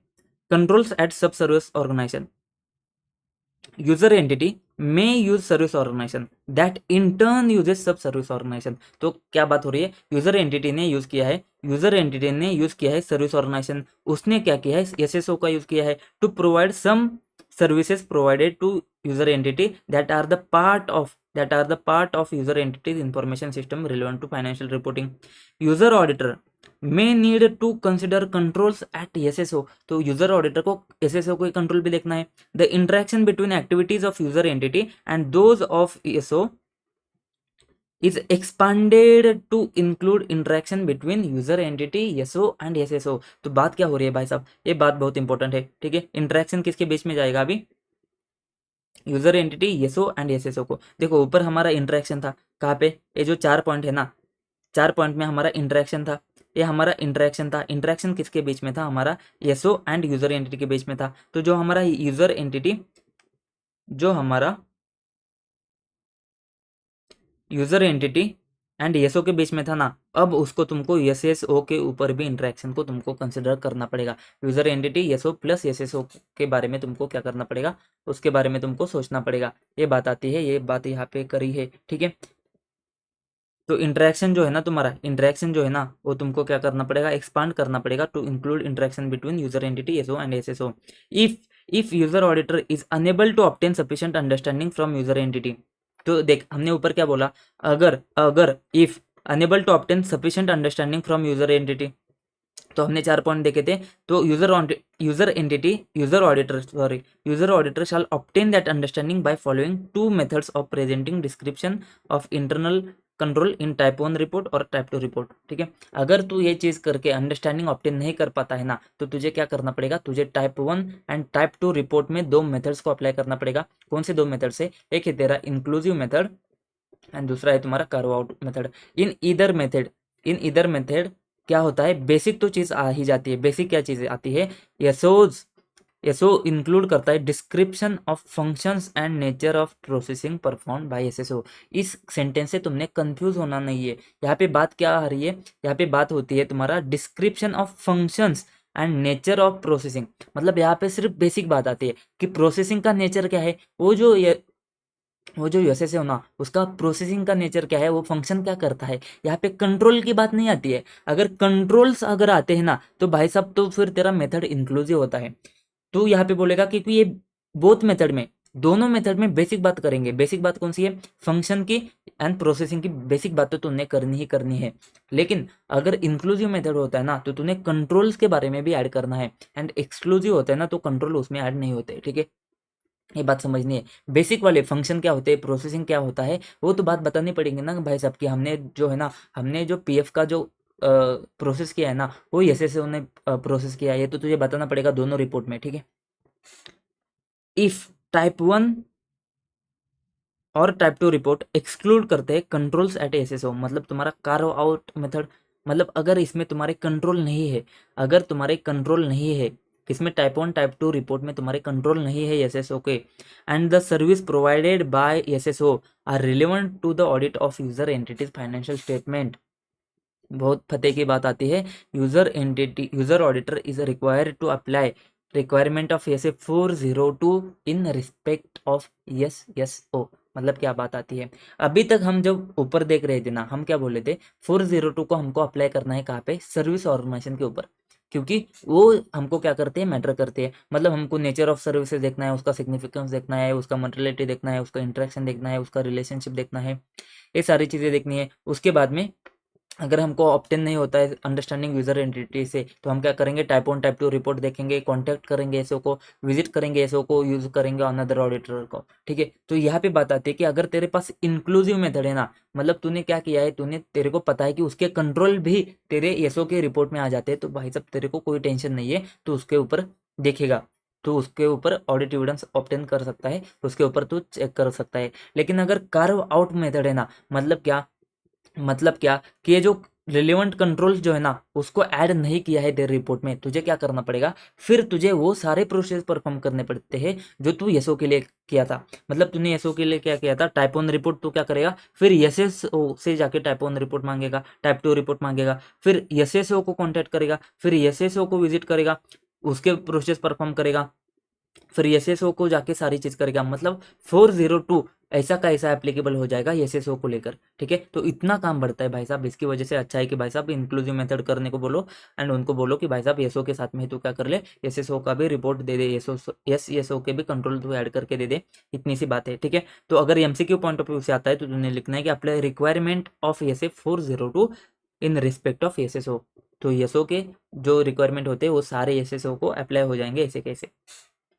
भाई साहब अब आते हैं तुम्हारा टाइप 1 एंड टाइप 2 रिपोर्ट में क्या क्या चीज़ आती है, टाइप 1 एंड टाइप 2 रिपोर्ट में क्या क्या चीज़ आती है, इसके ऊपर देखते हैं हम। ठीक है, अब बात आती है कि टाइप 1 एंड टाइप 2 रिपोर्ट में अब तेरे को बहुत बहुत चिल करना है तूने, क्योंकि बहुत मेजर पोर्शन तेरा खत्म हो गया है। अब जो मामला आएगा ना वो ज़्यादातर कॉपी पेस्ट वाला मामला आता है। ठीक है, अब समझना है तेरे तुझे टाइप 1 रिपोर्ट में क्या आता है, टाइप 2 रिपोर्ट में क्या आता है। ठीक है, सिंपल सी बात समझ, तीन चीज़ें हैं। तीन चीज़ें कौन सी है, सर्विस ऑर्गेनाइजेशन का सिस्टम है, उसके कंट्रोल ऑब्जेक्टिव है, and related controls that have been designed and implemented. ठीक है, एक तो पहली बात आती है कि टाइप 1 रिपोर्ट हमेशा स्पेसिफाइड डेट के बारे में बात करता है। ठीक है, टाइप 1 रिपोर्ट जो है ना स्पेसिफाइड डेट के बारे में बात करता है। अब यहाँ पे तुम्हारा कंप्राइज क्या होगा, मतलब इसमें चीज क्या आएगी, इसमें चीज आएगी डिस्क्रिप्शन, किसने प्रिपेयर किया है, बाय मैनेजमेंट ऑफ एसओ। क्या बोला है मैंने, एसओ का मैनेजमेंट है। ठीक है, अभी यहाँ पे हम क्या करते हैं, यहाँ पे हम अब देख, अब क्या है, एसओ का मैनेजमेंट है, एसओ का मैनेजमेंट है। ठीक है, तेरे पास क्या है, एसओ का मैनेजमेंट है। एसओ को मैनेजमेंट ने क्या किया है, डिस्क्रिप्शन दिया है। डिस्क्रिप्शन किसका किसका दिया है, डिस्क्रिप्शन किसका किसका दिया है, तो डिस्क्रिप्शन में तीन चीजें बताइए। ठीक है, पहला क्या है, एसओ का सिस्टम, एसओ का सिस्टम बताया है। दूसरा क्या है, कंट्रोल ऑब्जेक्टिव्स बताए हैं। एंड तीसरी बात क्या आती है, रिलेवेंट कंट्रोल्स,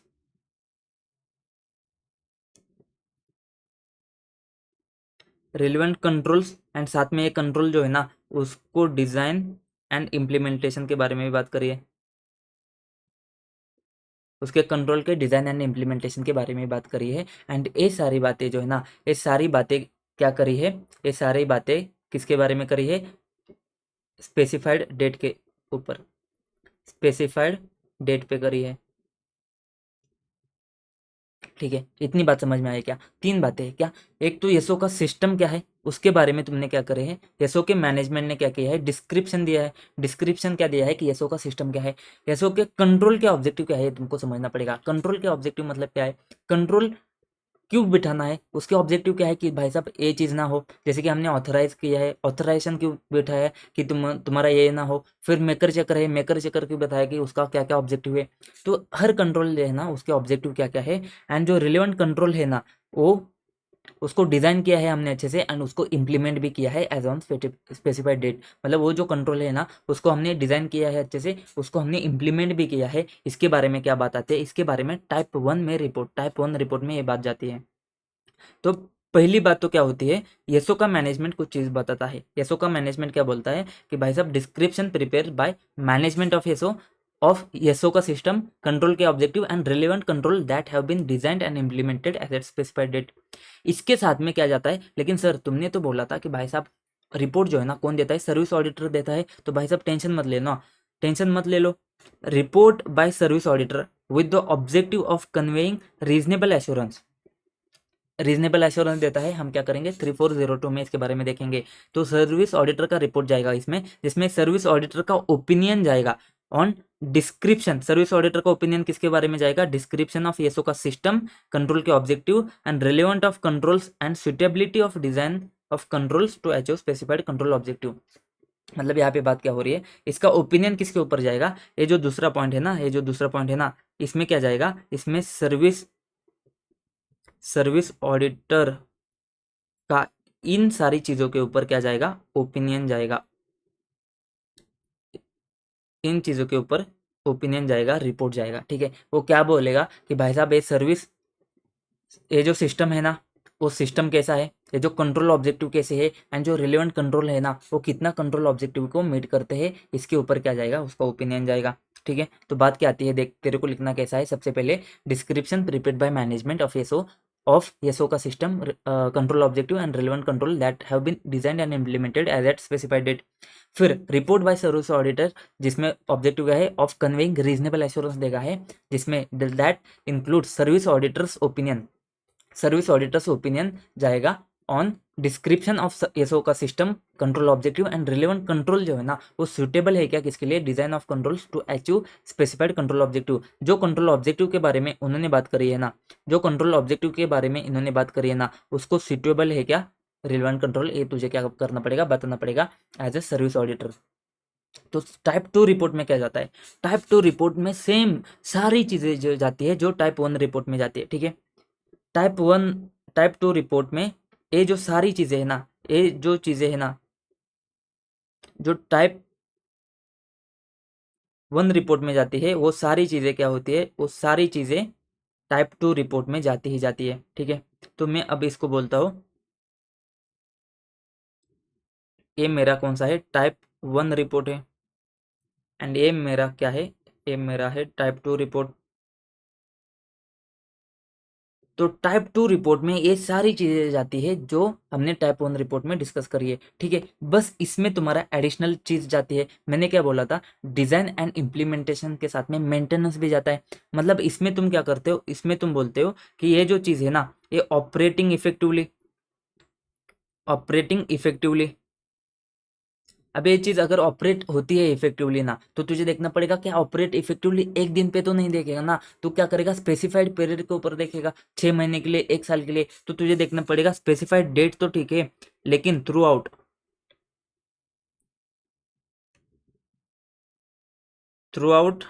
क्या होता है यार ये, थ्रू अरे थ्रू आउट स्पेसिफाइड पीरियड में तुझे क्या करना पड़ेगा, देखना पड़ेगा ये चीज़। ठीक है, तो यहाँ पे दो चीज़ तेरी बेसिक बेसिक में ऐड हो जाएगी, तेरा ऑपरेटिंग इफेक्टिवनेस भी चेक होगा and through out specified period भी चेक होगा। तो आजा भाई साहब यहाँ पे देखते, सेम टू सेम चीज़ आती है। तुझे क्या देखना पड़ेगा, description prepared by management of SO, SO का system, control objective, relevant control, उसका design and implementation as at specified date तो तूने देख लिया था, यहाँ पे देखना पड़ेगा, और थ्रू आउट स्पेसिफाइड पीरियड। ठीक है, उसके बाद में इन सम केसेस तुझे क्या देखना पड़ेगा, operating effectiveness through out specified period. ठीक है, operating effectiveness through out specified period. तो यहाँ पे देख भाई साहब, यहाँ पे रिपोर्ट जो जाता है ना, रिपोर्ट में क्या जाएगा, तो same report by service auditor जो कन्वे करता है रीजनेबल एश्योरेंस, जिसमें क्या होता है तुम्हारा इंक्लूड होता है क्या, सर्विस ऑडिटर का opinion on description of SO का system, control objective, relevant control, उसका सुटेबल है क्या, डिजाइन, वो सारी चीज़ें वैसी की वैसी हो जाती है। एंड उसके साथ में एक चीज़ ऐड हो जाती है, ऑपरेटिंग इफेक्टिवनेस ऑफ कंट्रोल। मतलब क्या, ऊपर तूने ऑपरेटिंग इफेक्टिवनेस क्या किया है, मैनेजमेंट ने बताया है, डिस्क्रिप्शन में उन्होंने क्या किया है, ऑपरेटिंग इफेक्टिवनेस ऐड किया है। तो ये जो सर्विस ऑडिटर है ना, उसको क्या करना पड़ता है, उसके ऊपर रिपोर्ट देना पड़ता है। तो उसके ऊपर ओपिनियन में वो क्या करेगा, ऑपरेटिंग इफेक्टिवनेस को भी ऐड करेगा। एंड साथ में क्या करेगा, description of service auditor's test of controls and result.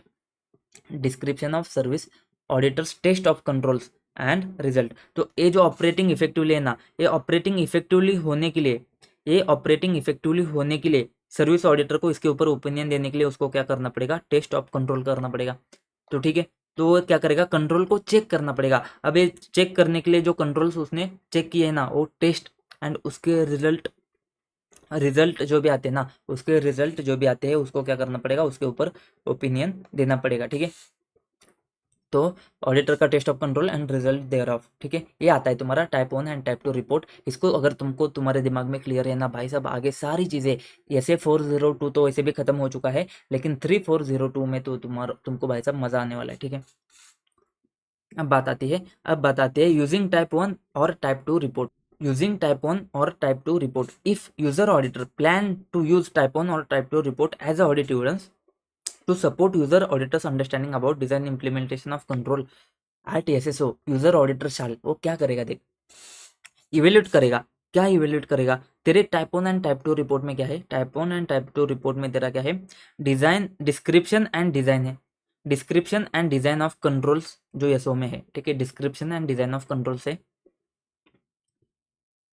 Eight date और for the period that is appropriate for user auditors purpose.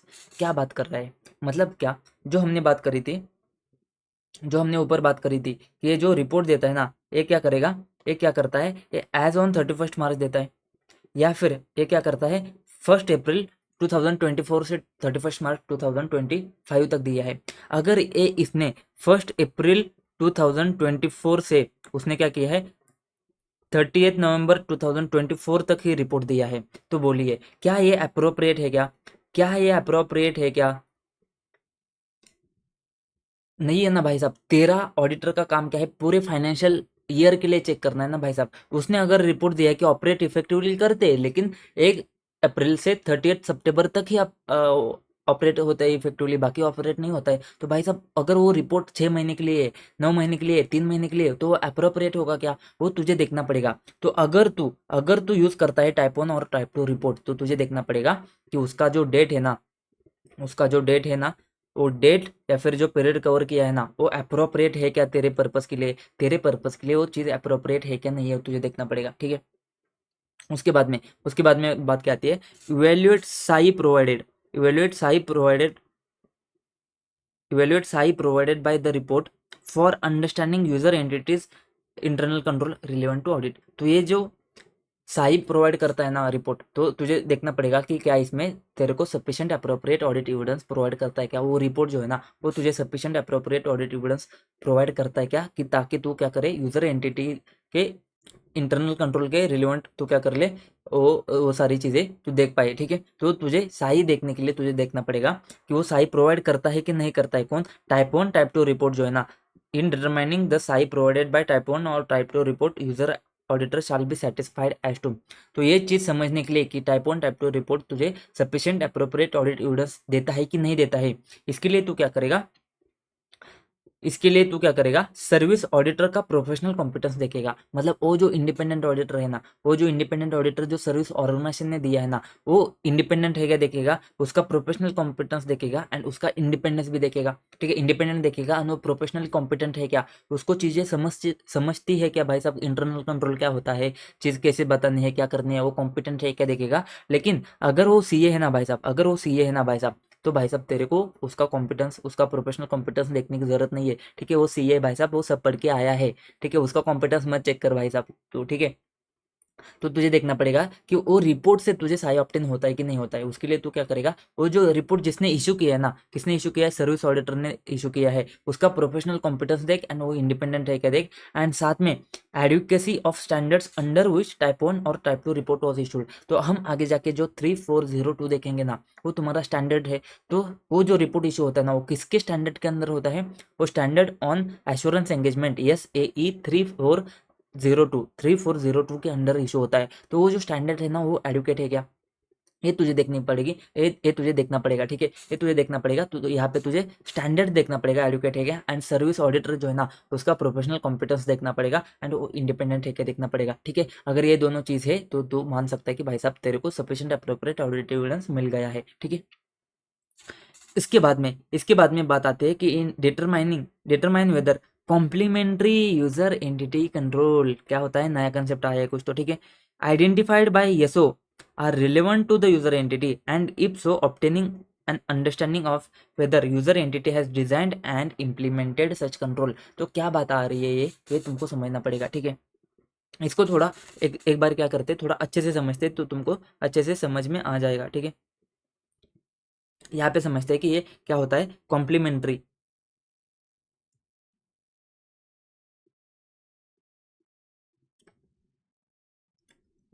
Complementary complementary देखना पड़ेगा तुझे, कॉम्प्लीमेंट्री यूजर एंटिटी के कंट्रोल्स, ठीक है। अब ये कॉम्प्लीमेंट्री यूजर एंटिटी के कंट्रोल क्या होते हैं, देख तेरे को समझना पड़ेगा। ये कॉम्प्लीमेंट्री यूजर एंटिटी के कंट्रोल मतलब क्या, कि देख कभी कभी क्या होता है, बहुत बार क्या होता है कि तेरा सर्विस ऑर्गेनाइजेशन है ना, उसके कंट्रोल तो अच्छे हो, उसके कंट्रोल अच्छे होते हैं, बहुत अच्छे होते हैं उसके कंट्रोल, लेकिन जो तेरा यूजर एंटिटी है ना, उसके कुछ कंट्रोल्स अफेक्ट करते हैं इसके कंट्रोल को। मतलब क्या, सर्विस ऑर्गेनाइजेशन तो परफेक्ट है, उसमें कोई डाउट नहीं है, लेकिन साथ में वो तभी परफेक्ट होगा, उसका इफेक्टिवनेस तभी होगा जब यूजर एंटिटी का कंट्रोल अच्छा है। सर नहीं समझ रहा है, एग्जांपल दे दो, ठीक है, मैं एग्जांपल देता हूँ। ये क्या करता है, ये पूरा पेरोल का प्रोसेस करता है, पेरोल को क्या करता है, पूरा प्रोसेस बराबर अच्छे से करता है, इसके कंट्रोल बहुत अच्छे हैं। लेकिन ये जब प्रोसेस करता है ना, तो यूजर एंटिटी के लिए क्या क्या होता है पता है क्या, यूजर एंटिटी में कुछ आदमी बैठे हैं, वो क्या करते हैं, ऑथराइज करते हैं, अप्रूव करते हैं, कुछ कुछ चीज़ अप्रूव ऑथराइज करते हैं, ठीक है। वो जो बंदे उधर बैठे हैं, अभी ये जो बंदे बैठे हैं ना इधर, वो ऑथराइज करने के लिए, इसके ऊपर कंट्रोल होना चाहिए यूजर एंटिटी का। अगर ये बंदे सही है ना, तभी इसका पूरा काम अच्छा हो जाएगा। एसओ का पूरा काम तभी अच्छा हो सकता है जब यूजर एंटिटी के जो बंदे हैं ना, वो ऑथराइज करने वाला बंदा है ना, वो अप्रोप्रिएट अथॉरिटी के साथ में होना चाहिए, एक्सपीरियंस होना चाहिए, वो तेरा ऑर्गेनाइजेशन स्ट्रक्चर में कहाँ पे फिट होता है, वो सारी चीज़ें ना उसके ऊपर कंट्रोल होना चाहिए कि वो बंदा कौन है, उसको किसको एक्सेस है उसको अप्रूव करने का। इसके ऊपर तो कंट्रोल यूजर एंटिटी में होने चाहिए ना भाई साहब। ये जो यूजर एंटिटी का कंट्रोल है ना, अगर ये होते ना, तभी तेरा येसो के कंट्रोल इफेक्टिव हो जाते हैं। तो येसो के कंट्रोल इफेक्टिव होने के लिए यूजर एंटिटी के कुछ कंट्रोल इफेक्टिव होना बहुत इंपॉर्टेंट है। तो इसी चीज़ को, जो यूजर एंटिटी के कंट्रोल है ना, उसको हम क्या बोलेंगे, कॉम्प्लीमेंट्री यूजर एंटिटी के कंट्रोल बोलेंगे। यही सिंपल सा पॉइंट आता है तुम्हारा, जो क्या है, complementary user entity controls refer to the control that SO assume करता है in design of its service will be implemented by user entity. तो ये सो एज्यूम करता है कि यूजर एंटिटी ने ये तो इम्प्लीमेंट किया ही रहेगा, and which if necessary to achieve control objective are identified in the description of it system. तो वो वाले जो कंट्रोल है ना, उसको हम क्या बोलेंगे, कॉम्प्लीमेंट्री यूजर एंटिटी कंट्रोल। कौन लगाता है, वो यूजर एंटिटी लगाता है, ठीक है। तो तुझे ये भी देखना पड़ेगा, determine whether complementary user entity controls identify जो किया है येसो ने are relevant to the user entity and if so obtain understanding of whether user entity has designed and implemented such control। तो तुझे देखना पड़ेगा क्या यूजर एंटिटी ने वैसे वाले कंट्रोल लगाए हैं क्या, उसको डिजाइन किया है क्या, उसको इंप्लीमेंट किया है क्या। तो सिंपल सी बात है भाई साहब, जब तेरे को type 1 and type 2 report as a audit evidence use करना है, जब तेरे को उसका यूज करना है टाइप 1 टाइप 2 रिपोर्ट का, सबसे पहले क्या देखेगा, वो जो डेट है या फिर वो पीरियड जो कवर किया है ना, वो तेरे लिए तेरे लिए वो अप्रोप्रिएट है क्या। फिर देखेगा कि जो उसने रिपोर्ट इशू किया है, टाइप 1 टाइप 2 रिपोर्ट जिसने इशू किया है, वो जो बंदा है ना, वो बंदा कॉम्पिटेंट है क्या, वो बंदा इंडिपेंडेंट है क्या। लेकिन भाई साहब कॉम्पिटेंस तब चेक नहीं करेगा अगर वो सीए है तो, उसके साथ में देखेगा कि जो रिपोर्ट इशू किया है ना, वो किस स्टैंडर्ड के अंडर इशू किया है, वो स्टैंडर्ड जो है ना एडुकेट है क्या। एंड साथ में देखेगा कि तेरे यूजर एंटिटी में जो कंट्रोल है ना, वो कॉम्प्लीमेंट्री है क्या, ये चीज़ देखेगा। साथ में बात आती है कि also refer below test of control para for use of type 2 report for operating effectiveness. तो हम क्या करते हैं, टाइप 2 रिपोर्ट को यूज करते हैं ऑपरेटिंग इफेक्टिवनेस के लिए। तो उसके लिए तुझे क्या करना है, टेस्ट ऑफ कंट्रोल देखना पड़ेगा। तो टेस्ट ऑफ कंट्रोल वाला अलग से चीज आती है कि तुझे अगर कंट्रोल को टेस्ट करना है ना, देख टाइप 1 रिपोर्ट में तो सिर्फ इतनी बात आती है कि डिजाइन किया है, इम्प्लीमेंट किया है। लेकिन टाइप 2 रिपोर्ट बहुत इंपॉर्टेंट बनता है, क्योंकि वहां पे तुझे देखना पड़ता है कि इफेक्टिव है, ऑपरेटिंग इफेक्टिवली है, उसको टेस्ट किया है, एंड उसके टेस्ट के रिजल्ट भी आते हैं। तो देखना है जब यूजर ऑडिटर ने रिस्क असेस किया है, उसके रिस्क असेसमेंट में क्या चीज आती है, उसने इंक्लूड किया है एक्सपेक्टेशन कि जो कंट्रोल है ना एसओ के, वो इफेक्टिवली ऑपरेट करते हैं। ठीक है, तो तूने एज्यूम किया है, तूने तेरा एक्सपेक्टेशन है कि क्या जो कंट्रोल है ना, यूजर सॉरी सर्विस ऑर्गेनाइजेशन के कंट्रोल है ना, वो इफेक्टिवली ऑपरेट करते हैं। तो user auditor shall obtain audit evidence about operating effectiveness of those control using following process. तो क्या करेगा, ऑडिट एविडेंस ऑब्टेन करेगा। कैसे करेगा भाई साहब, तू ऑपरेटिंग इफेक्टिवनेस चेक करना है ना अभी तुझे, तो क्या करेगा, टाइप 2 रिपोर्ट को ऑब्टेन कर ले। सिंपल सी बात है ना भाई साहब, टाइप 2 रिपोर्ट को ऑब्टेन कर ले, अगर है तो। नहीं है तो क्या करेगा, तू जाके टेस्ट ऑफ कंट्रोल तू खुद जाके परफॉर्म करेगा। अगर तू नहीं जा सकता है तो user using another auditor to perform test of control. तो क्या करेगा, तेरे को टेस्ट ऑफ कंट्रोल तो परफॉर्म करने ही पड़ेंगे। तो अगर तू कर सकता है तो तू कर ले, तू नहीं कर सकता है तो किसी और ऑडिटर को अरेंज कर ले कि वो क्या करेगा, टेस्ट ऑफ कंट्रोल परफॉर्म करेगा। लेकिन भाई साहब अगर तेरे पास टाइप 2 रिपोर्ट है तो ये सब बातें नहीं आती है ना भाई साहब, तो क्यों करेगा तू। तो इफ यूजर ऑडिटर प्लान करता है to use type 2 report as a audit evidence that controls at SO are operating effectively. तो तेरे को झंझट नहीं चाहिए, तेरे को एज्यूम करना है कि जो टाइप 2 रिपोर्ट है ना, उसको तू यूज करेगा, एंड तू देखेगा कि यही मेरा टाइप 2 रिपोर्ट ही मेरा ऑडिट एविडेंस है। तो उस केस में user auditor shall determine whether service auditor's report provide SAAE about effectiveness of the controls to support the user auditor's risk assessment. तो तुझे देखना पड़ेगा क्या जो सर्विस ऑडिटर है ना, उसका जो रिपोर्ट है ना, वो सही प्रोवाइड करता है क्या, किसके बारे में, इफेक्टिवनेस के बारे में, इफेक्टिवनेस ऑफ कंट्रोल्स के बारे में सही प्रोवाइड करता है क्या। उसके लिए तुझे कुछ चीजें देखनी पड़ेंगी। उसके लिए तुझे क्या देखना पड़ेगा, ये जो हंस रही है दुनिया, मेरी नाकामियों पे ताने कस रही है दुनिया। ये जो तेरा कॉम्प्लीमेंट्री वाला जो सीन है ना, एक कॉम्प्लीमेंट्री वाला सीन जो है ना, एक कॉम्प्लीमेंट्री वाला सीन सीधा नीचे आएगा तेरा, एंड सीधा तेरा ये कॉम्प्लीमेंट्री वाला सीन ऐसा का ऐसा पेस्ट हो जाएगा। साथ में सिर्फ यहाँ पे तुझे जो ऊपर है ना, टाइप 1 रिपोर्ट में क्या चेक करना था, टाइप 1 रिपोर्ट में तुझे चेक करना था डिजाइन एंड इम्प्लीमेंटेशन।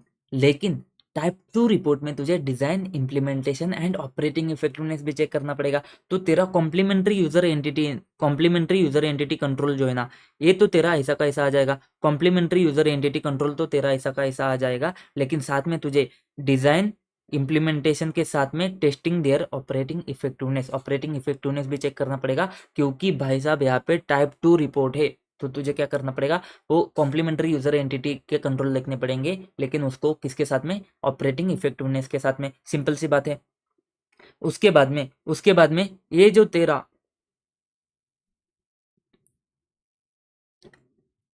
तेरा पॉइंट नंबर ए है, इसमें तो क्या करता है, डिस्क्रिप्शन एंड डिजाइन देखता है।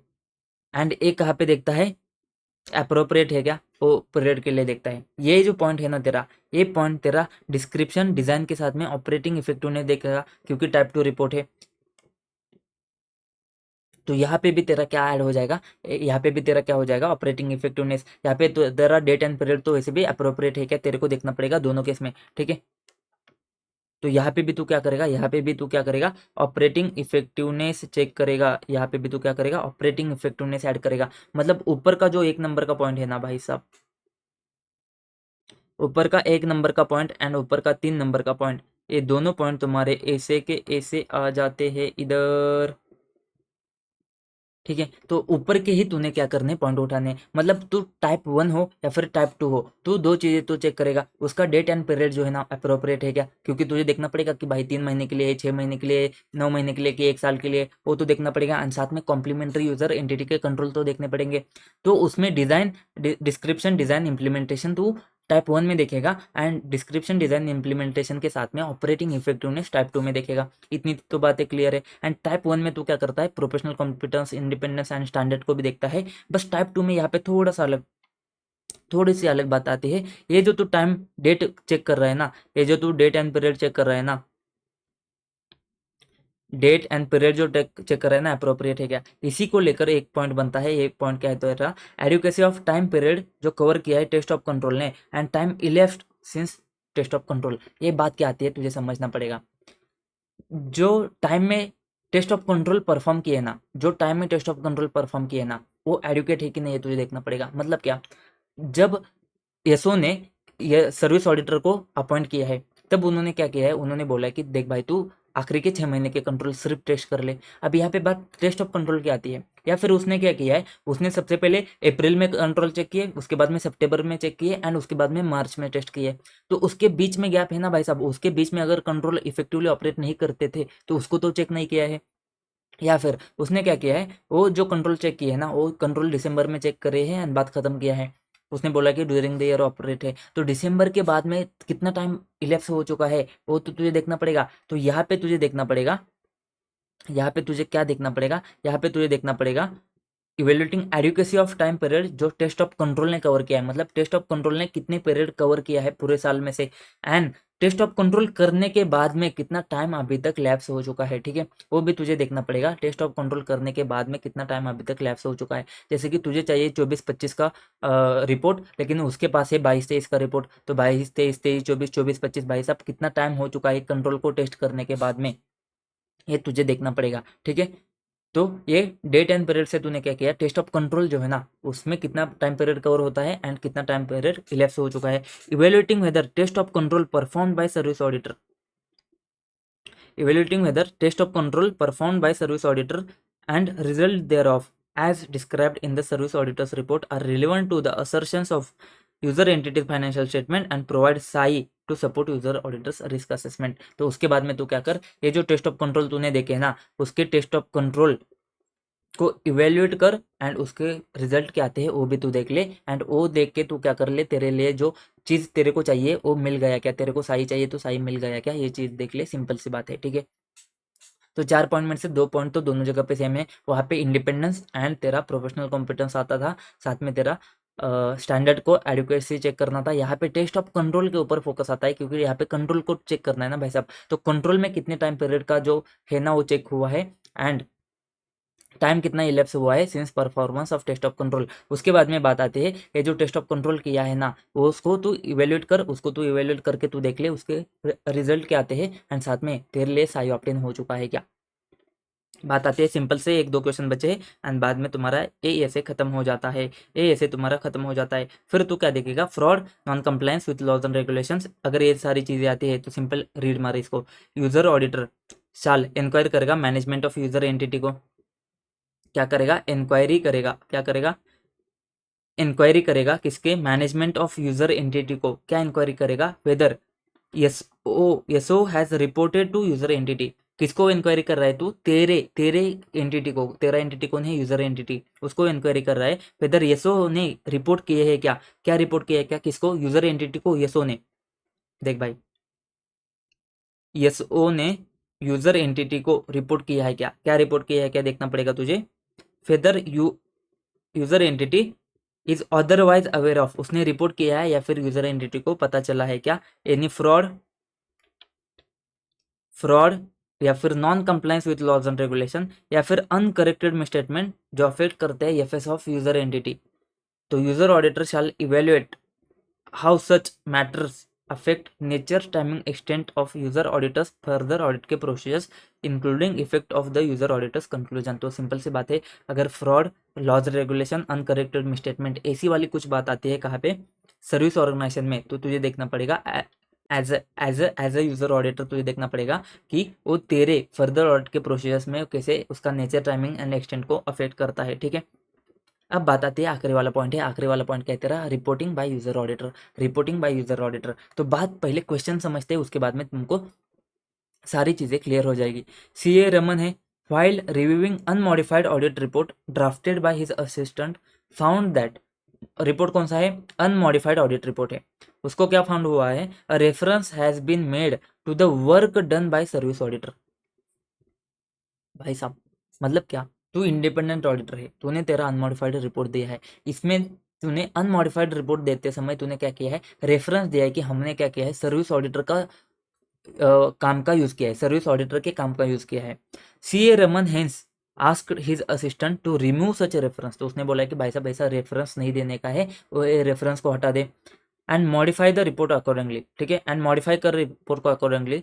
Comment whether CA Raman is correct in removing the reference of the work done by auditor, तो उसको बोलता है कि रेफरेंस को हटा एंड रिपोर्ट को मॉडिफाई कर ले। अभी सिचुएशन क्या हुआ है हमको नहीं पता कि रिपोर्ट मॉडिफाई होना चाहिए कि अनमॉडिफाइड होना चाहिए, लेकिन हमको ये पता है कि भाई साहब रेफरेंस देना चाहिए कि नहीं देना चाहिए। तो तुमने इसको देख, हमने कहीं तो पढ़ा था भाई साहब, कहीं तो पढ़ा था कि रेफरेंस देना है कि नहीं देना है। तो हमने क्या पढ़ा था, देख भाई, हमने बोला था कि देख, जो तेरा अदर ऑडिटर होता है ना, जो तेरा अदर ऑडिटर होता है, नहीं ऑडिटर्स का एक्सपर्ट, ऑडिटर का एक्सपर्ट के बारे में हमने पढ़ा था ना। अगर ऑडिटर के एक्सपर्ट का काम तू यूज करता है तो तूने उसका रेफरेंस देना है कि नहीं देना है, ये चीज आती है ना। तो तू अगर किसी और के काम का यूज करता है ना, तो तेरे रिपोर्ट में तेरा उसका रेफरेंस जाना चाहिए कि नहीं जाना चाहिए, ठीक है। तो सबसे पहले आंसर को पढ़ते हैं। User auditor shall modify the opinion in user auditor's report in accordance with 705, अगर उसको unable to obtain SAAE regarding services provide by SO, अगर वो मॉडिफाई कब करेगा, अगर उसको ऑप्टेन नहीं होता, साई अगर ऑप्टेन नहीं होता तो वो क्या करेगा, मॉडिफाई करेगा, ठीक है, इतनी सी बात आती है सिंपल। लेकिन user auditor shall not refer to the work of service auditor in user auditor's report containing unmodified opinion unless require by laws and regulation. तो लॉ भाई तो हमेशा अगर जो भी बोलता है, लॉ भाई ने बोला तो बोला भाई साहब, उसके आगे हम नहीं जा सकते। लेकिन ऐसे ने क्या बोला है, ऐसे ने बोला है कि तू रेफर नहीं करेगा जब तू अनमॉडिफाइड ओपन करता है, अनमॉडिफाइड ओपिनियन देता है। सेम चीज हमने वहां पे भी बोली थी, हमने क्या बोला था, अगर अनमॉडिफाइड ओपिनियन जाता है ना, तो रेफर करने की जरूरत नहीं है भाई साहब, तो जिम्मेदारी तेरा ही होता है, जिम्मेदारी तेरा ही होता है। तू अनमॉडिफाइड ओपिनियन अगर करता है ना, तो रेफर नहीं करने का है, लेकिन मॉडिफाइड करता है तो रेफर करना है। क्या मॉडिफाई होता है तो रेफर तभी कर सकता है जब तेरा मॉडिफिकेशन उसकी वजह से आ रहा है। मतलब क्या, मतलब क्या, if reference is required, if reference is required by laws and regulation और relevant to understanding of modification, मतलब लॉ भाई ने बोला है, नहीं तो मॉडिफिकेशन मॉडिफिकेशन मॉडिफिकेशन को समझने के लिए, मॉडिफिकेशन को अंडरस्टैंड करने के लिए रेफरेंस की जरूरत है। तो यूजर ऑडिटर क्या कर सकता है, यूजर ऑडिटर दे सकता है, user auditors modification to the user auditor's opinion, user auditor's report shall indicate that the reference does not diminish user auditor's responsibility for the audit opinion। तो रेफरेंस तू कर सकता है, लेकिन उसमें तू क्या करेगा, उसमें तू इंडिकेट करेगा, मतलब स्टेटमेंट ऐड करेगा, स्टेटमेंट क्या ऐड करेगा कि जो रेफरेंस जो हमने दिया है ना, उससे हमारी जिम्मेदारी does not diminish the user auditors responsibility, इससे हमारी जिम्मेदारी कम नहीं होती है। हमने रेफर किया है क्योंकि ये मॉडिफिकेशन को समझने के लिए ज़रूरत थी, ये मॉडिफिकेशन को समझने के लिए हमको रेफर करना पड़ा, या फिर लॉ भाई ने बोला है कि इसको रेफर कर, इस वजह से हमने किया है। इससे हमारी ओपिनियन के ऊपर की जिम्मेदारी कम नहीं होती है भाई साहब, ओपिनियन के ऊपर तो सोल रिस्पॉन्सिबिलिटी हमारी है। तो ये हमने क्या करना है, स्टेटमेंट में ऐड करना है। एंड दस इन गिवन केस, जो हमने ऊपर जो क्वेश्चन पढ़ा है ना, CA Raman in removing reference to the work done by service auditor is in order, मतलब वो सही कि वो रिमूव करना पड़ेगा क्योंकि अनमॉडिफाइड ओपिनियन है, एंड वो क्या कर सकता है, can not refer the work done by service auditor. तो सिंपल सी बात क्या आती है, सिंपल सी बात आती है जो तेरे को समझनी है कि अगर अनमॉडिफाइड ओपिनियन है ना, तो रेफर नहीं करेगा जब तक कि लॉ भाई ने बोला है, और अगर मॉडिफाइड ओपिनियन है ना, तो रेफर कर सकता है अगर वो मैटर मॉडिफिकेशन को समझने के लिए इंपॉर्टेंट है, एंड या फिर लॉ भाई ने बोला है कि रेफर करना पड़ेगा, तो उस केस में तू रेफर कर सकता है। लेकिन साथ में तुझे ए स्टेटमेंट डालना पड़ेगा, ए इंडिकेट करना पड़ेगा कि इससे हमारी रिस्पॉन्सिबिलिटी ओपिनियन को लेकर कम नहीं होती है, ठीक है। इतनी बात समझा? खत्म हो गया भाई साहब, खत्म हो गया। एक बार क्या करते हैं, इसको हम रिवाइज करते हैं, ठीक है, इसको हम क्या करते हैं, रिवाइज करते हैं। हम क्या बात करते हैं, सर्विस ऑर्गेनाइजेशन के बारे में। अब तुमको फटाफट से रिवीजन हो जाएगा, ठीक है।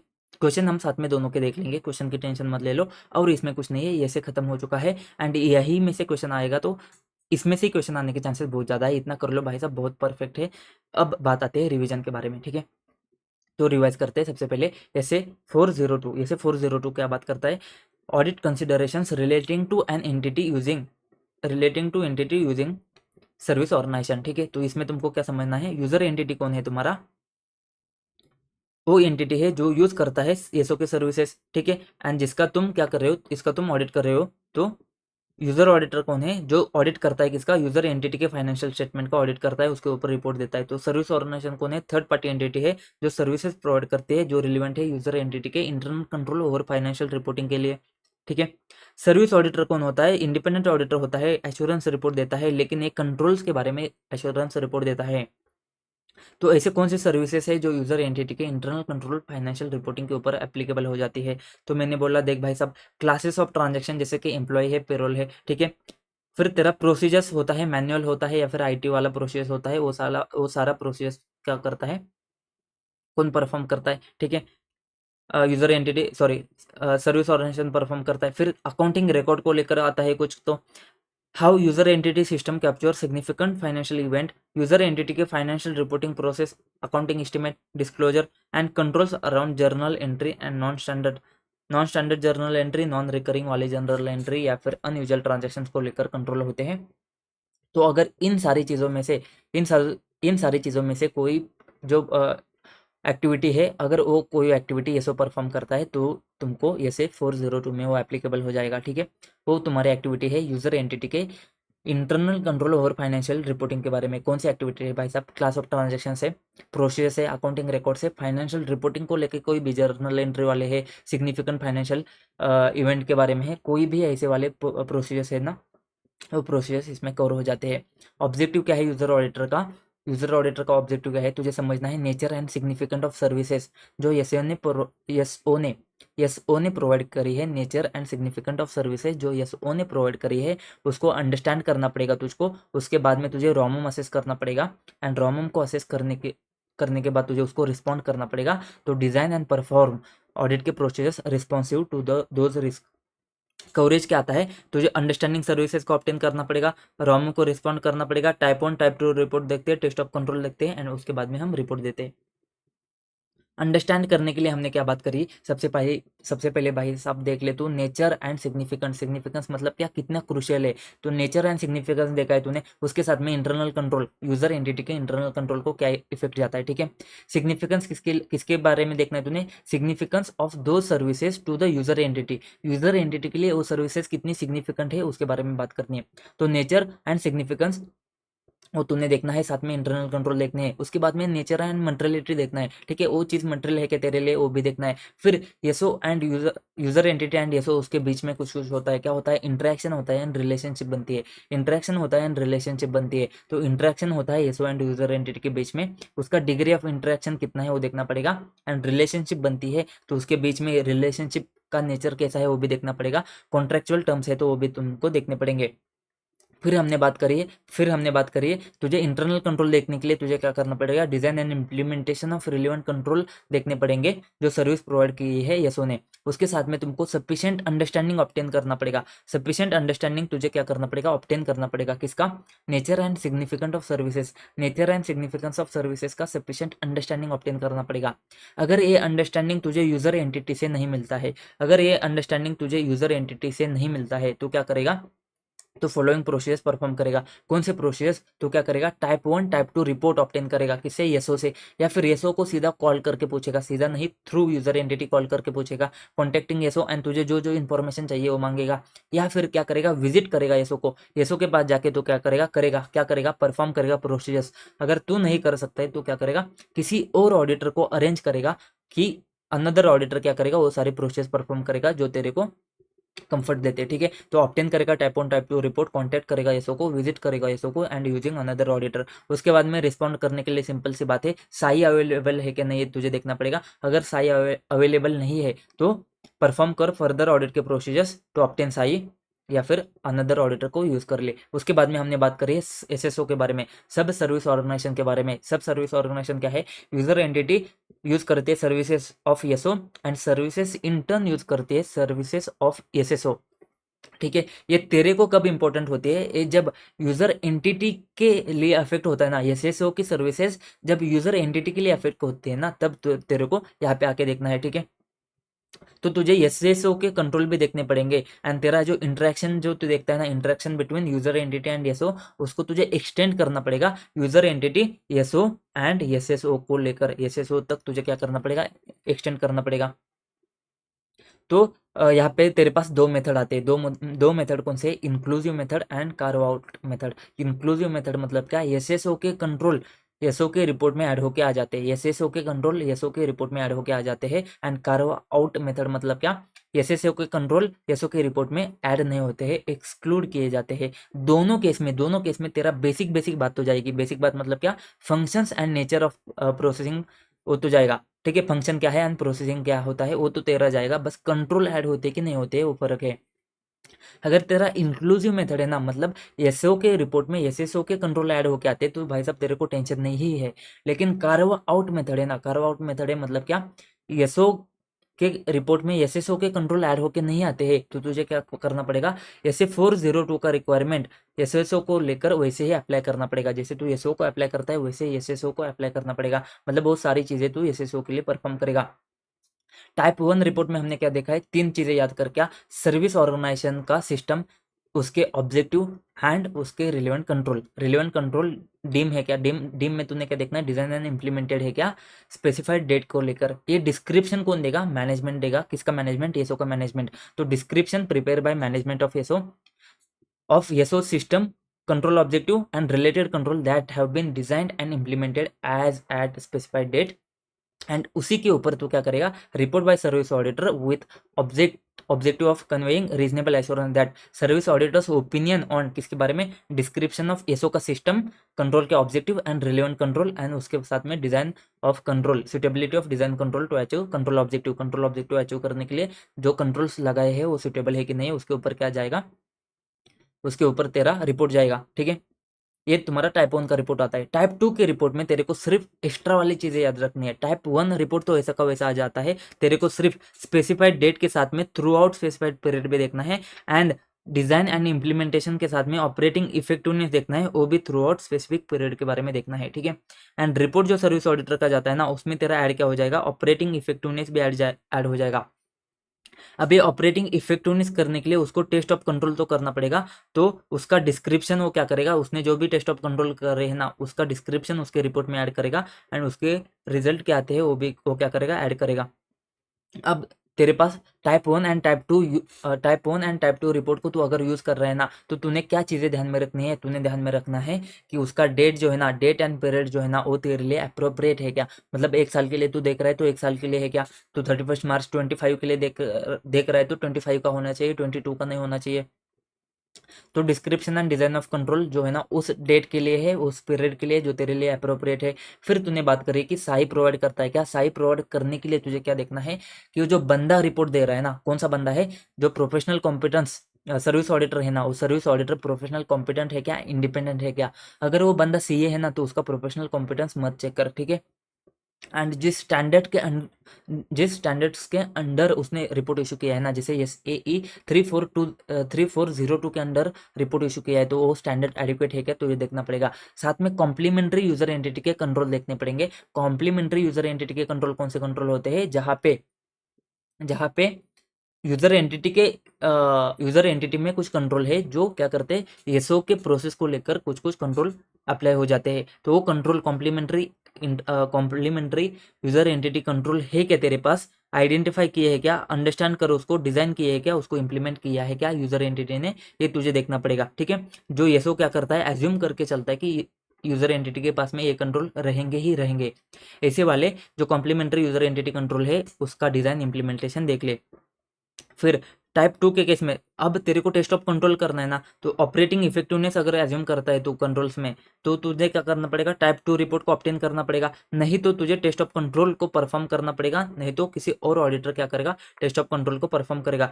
जब तू टाइप 2 को यूज कर रहा है ना, टाइप 2 को यूज कर, तो देख ले भाई साहब साई में तो क्या देख ले, सबसे पहले ऊपर के 2 पॉइंट तो ऐसे ही देखेगा। ऊपर के 2 पॉइंट कौन से, ऊपर के 2 पॉइंट कौन से, डिस्क्रिप्शन एंड डिजाइन के साथ में तो ऑपरेटिंग इफेक्टिवनेस देखेगा, एंड कॉम्प्लीमेंट्री यूजर एंटिटी के कंट्रोल के भी डिजाइन इंप्लीमेंटेशन के साथ में तो क्या करेगा, ऑपरेटिंग इफेक्टिवनेस देखेगा। तो ऊपर के 2 पॉइंट में तो क्या करेगा, डिस्क्रिप्शन डिजाइन के साथ में ऑपरेटिंग इफेक्टिवनेस देखेगा, कॉम्प्लीमेंट्री यूजर एंटिटी के कंट्रोल के साथ में भी ऑपरेटिंग इफेक्टिवनेस देखेगा।